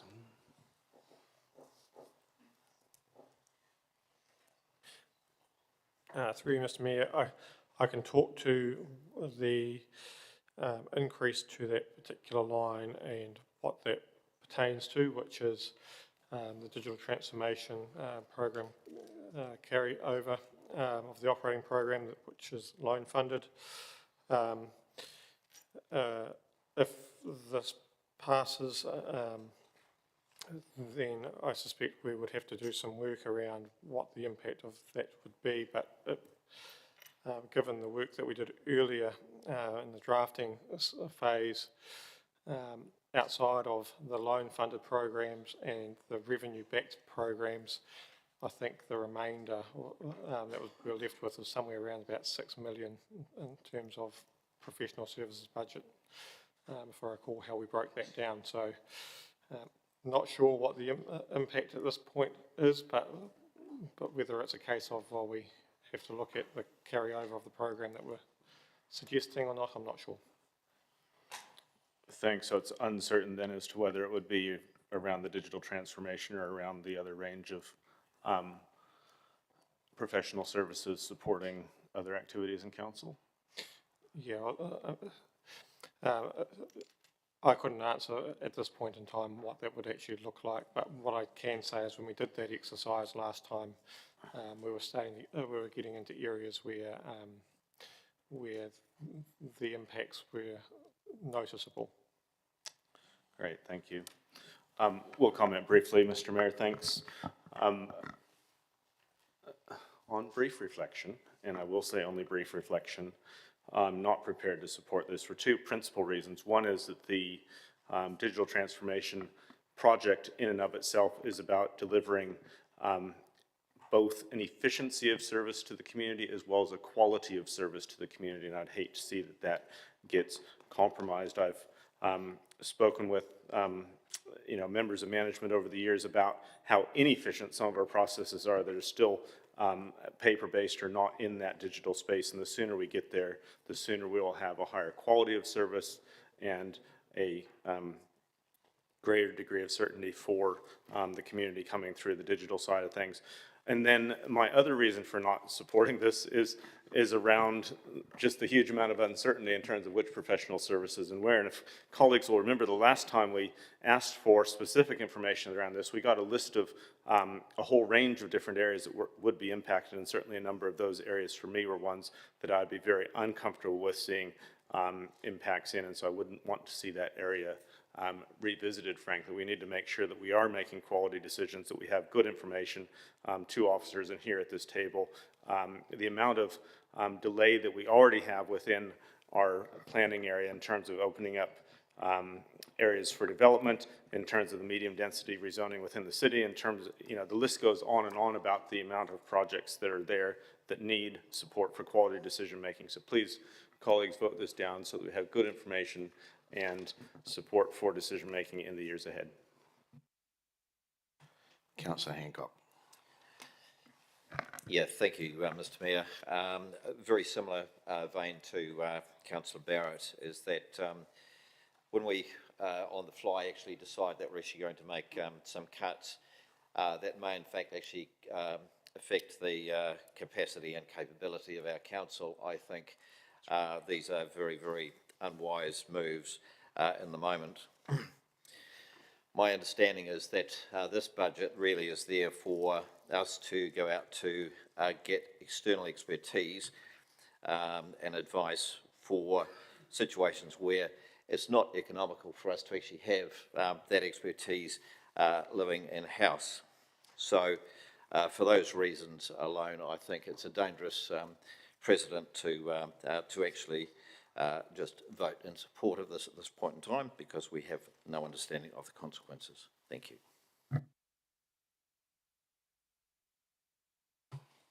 Councillor Harper, you've just popped in. Sorry about that, Mr. Mayor. I will support it. I think it's a good move to try and save some money. So I do think it's a good move for the councillor to bring this forward. So I will be supporting it. So thank you, councillor, for bringing it forward. Thank you. Okay, right, a reply back to Councillor Naylor. Thank you. Just to clarify some of the points that Councillor Barrett raised, there, I think he may have made the assumption that I was suggesting that digital transformation work shouldn't happen. I'm certainly not suggesting that. What I acknowledged was that was the reason, the carry forward from that program was the reason for it being increased. However, the overall budget would be down to officers to determine if anything needed to be pushed out or if anything needed to be done internally, which things were perhaps less urgent or less important, or what things could perhaps wait till next year. So this is certainly not on the fly. This is keeping consistent with a previous council resolution to limit this budget, and I think it makes sense for us to be consistent in that way. So I would urge you to support it. All right, we will vote, please.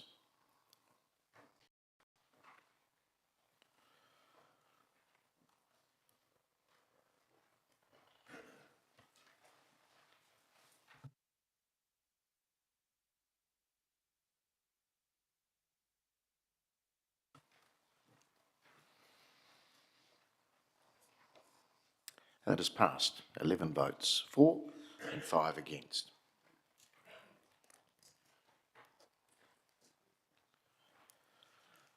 All right, we'll bring up the next one. And I've only, is that the right one? Okay, I've only just got this myself. So this is around amending the strategic priority grant funding increase to year 24-25 amount plus inflation to be $1,661,703 this year. Change that to $1,701,583 for 25-26. So it's $166,452 reduction from the draft annual budget. And this is from Councillor Wood and seconded by Councillor Naylor. So Councillor Wood. Thank you, Mr. Mayor, and thank you, colleagues. I appreciate this is a little bit, you haven't seen this before. The decision whether or not it would be worth moving this, I'd get a feel on the day. But I think in the spirit of transparency with our community of how we get to a 1.8% decrease in the rates, I think it's worth making that very clear. We provide $6.7 million of funding to community groups in our city. That's an answer to the second tranche of questions. We made a significant step change last year with a 10% plus inflation increase to our strategic priority grants. And the suggestion here is that we do that every second year. So 10% plus inflation, then inflation, 10% plus inflation, then inflation, to stagger the impact of that increase.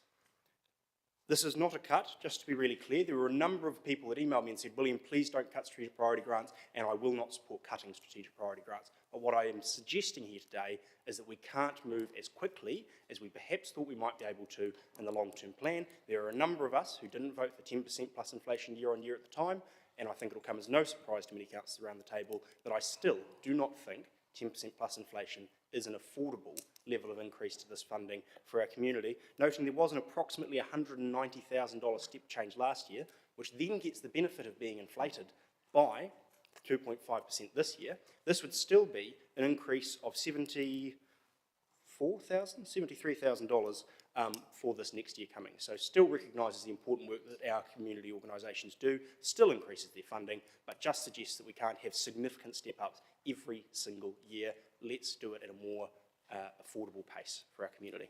I hope you'll support. Councillors, I won't support this. Again, this is very much on the fly, and I'm surprised to see it there, to be really honest, and just reading the room. This is partners. This has got partners written all over it. In fact, some of them are in the gallery now. They're watching online. They're in the other room next door. And I just think there's been the commentary that there's some magical number we need to get to. Who says there's some magical number we need to get to? I'm just surprised that we're going down this beaten track. It's a play it again, Sam, but it's the wrong record, so I won't be supporting it. Councillor Johnson. Thank you, Mr. Mayor. This completely vindicates the community's concerns.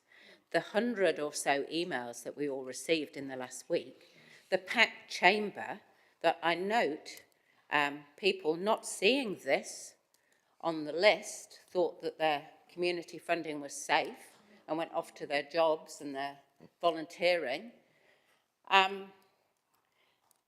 The only way I can describe this is it's a bait and switch.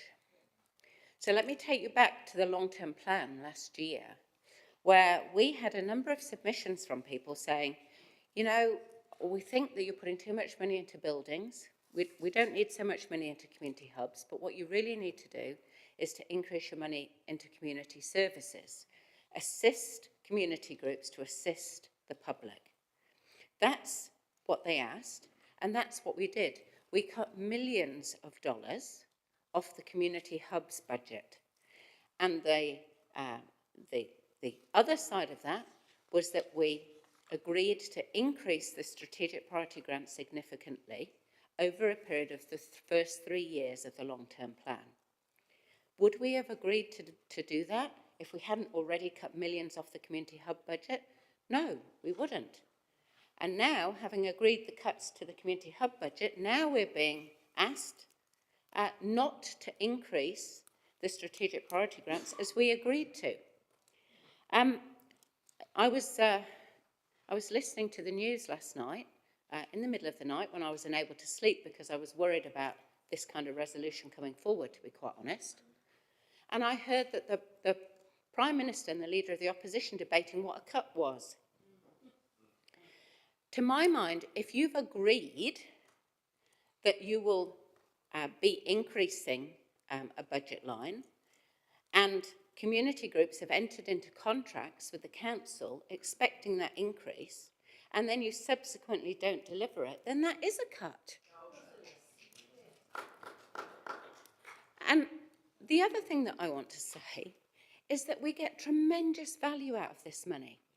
$1 of council money creates a huge amount of value back from community groups that very often are using volunteers to deliver their services, that are able to leverage some of the council money to apply for grants from other organisations. None of these organisations rely solely on council money.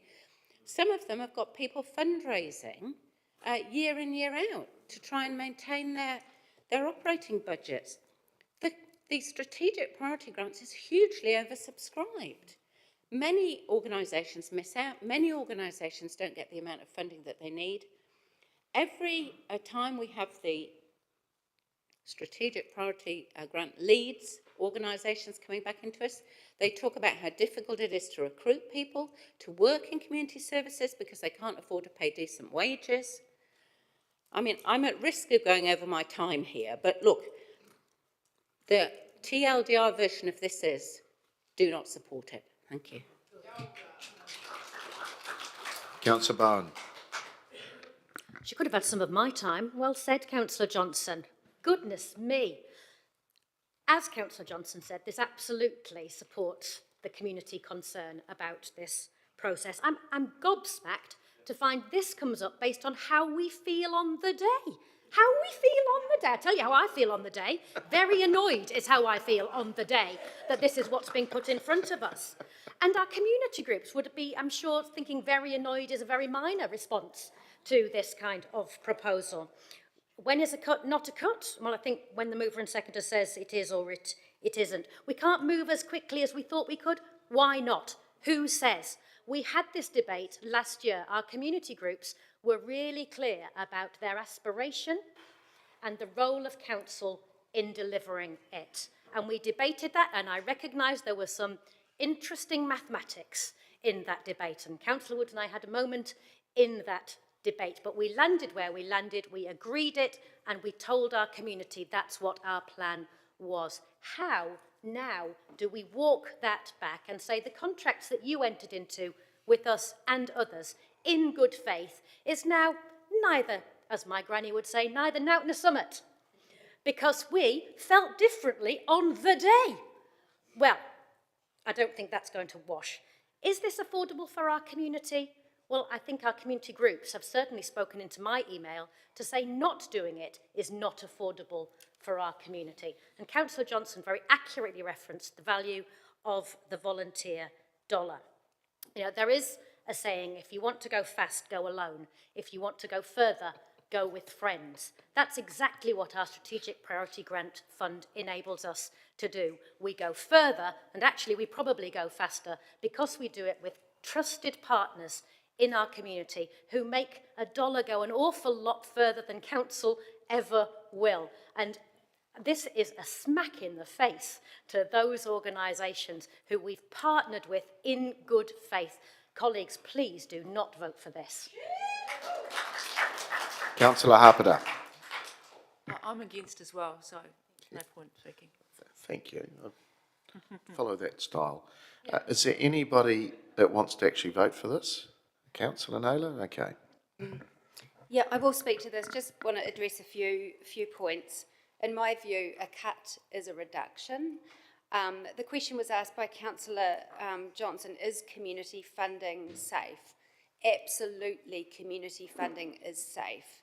We have 6.7 in the budget now. The conversation right now is, should that become 6.8 or 6.9, or what's proposed is 7 million in the budget for community group grants.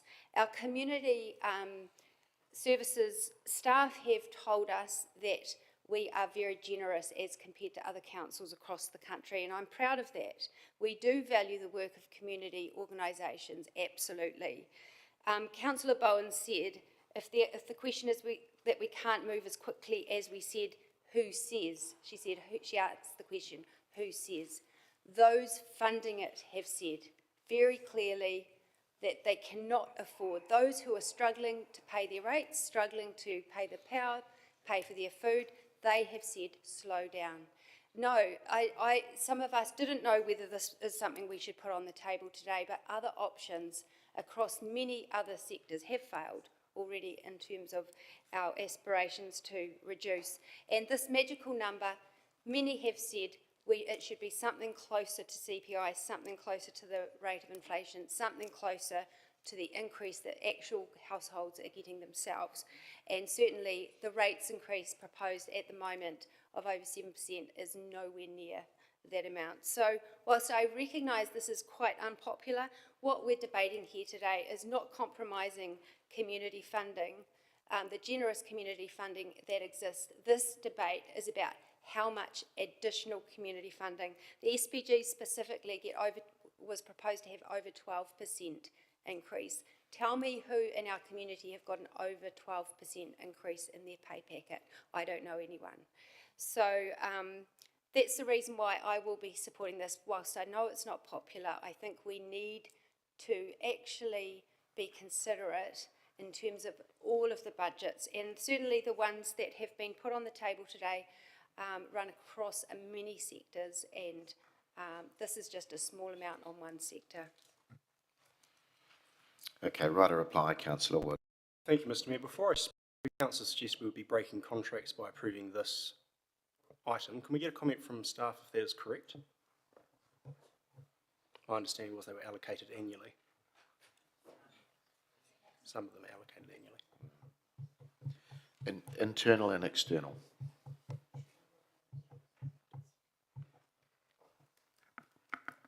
Kia ora, Steph Belvin, Manager Community Development. The assessment and contracting for the SPGs for July 2025 to June 2028 has been completed.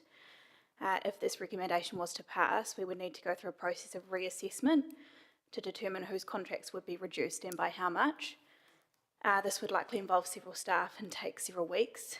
This would have impact on staff resource in the immediate term and would likely impact levels of service able to be provided for other areas of work. And this would also likely have significant impact on the community sector, as it would create uncertainty in their grant amount beyond 30 June until right up close to that transition date to the new contract period.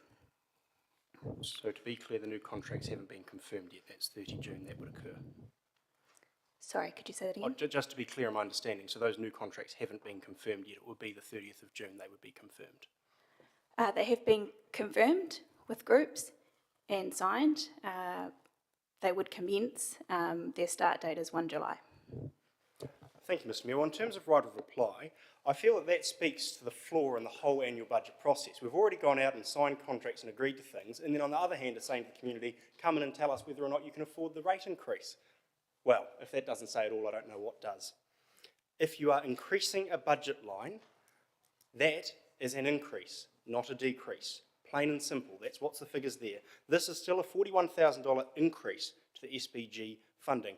Who says we can't go this fast? Our community, 96-12, who submitted, yes, Councillor Bone, who submitted in this chamber and said they can't afford this budget. That's who says. That's who says that they can't afford to feed their families or heat their homes. Who says? I don't believe that we should have gone out and confirmed contracts before the budget was confirmed. That is foolish of us to have done so. And I don't think that that is a good way of operating as a council. We can't go around saying to our community, please come and consult and give us your feedback, except we've already made the decision. So I appreciate this won't get across the line, and that's a shame. But and this speaks to why this possibly, or in fact, in my opinion, should not have got across the line at the LTP in the first place. I believe we can do this at a slower rate. The reason, as Councillor Naylor said, that this was put up and wasn't part of the original tranche is that I'm well aware this is not popular. And if we'd got the rest of these reductions through, we wouldn't have moved this. But given we haven't, I think it's fair that we are transparent with the community, that council had a choice to not put their rates up as high as we are going to and chose not to. All right, we will vote, please, on H.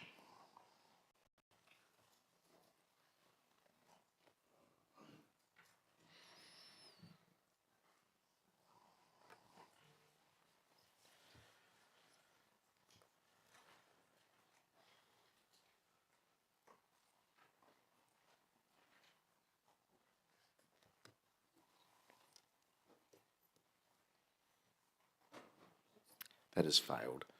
3 votes for and 13 against.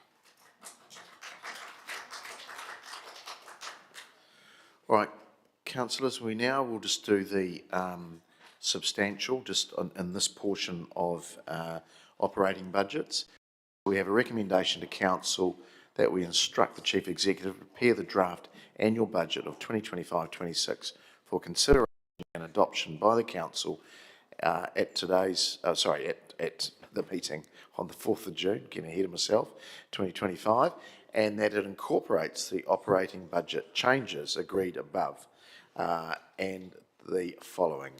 An increase of 372,000 in the operating expense budget for transport roading for the maintenance of street trees, and that is offset in part by a 223,000 reduction in the operating expense budget for active communities, sports fields and reserves in attachment 3. I'm happy to move that, seconded by the Deputy Mayor. Colleagues, we've gone through all of the stuff before us. The only one I'd hope you'd be commenting on may be A. But look, I hope that we can get your support for this. We've done a good lot of work in the first part of this morning and early this afternoon, but still got a lot to go. So if we can keep our comments to a minimum, thank you. Councillor Fitzgerald. Thanks, Mr Mayor. Is it appropriate to ask a question of the Chief Executive and officers? Thank you. To the Chief Executive Officers, we heard this morning from General Manager Infrastructure a suggestion of keeping the program the same but giving instruction to reduce the overall spend to $1 million. That's to come. That's to come? Yeah. Yep, thanks. All right, we will put up the vote.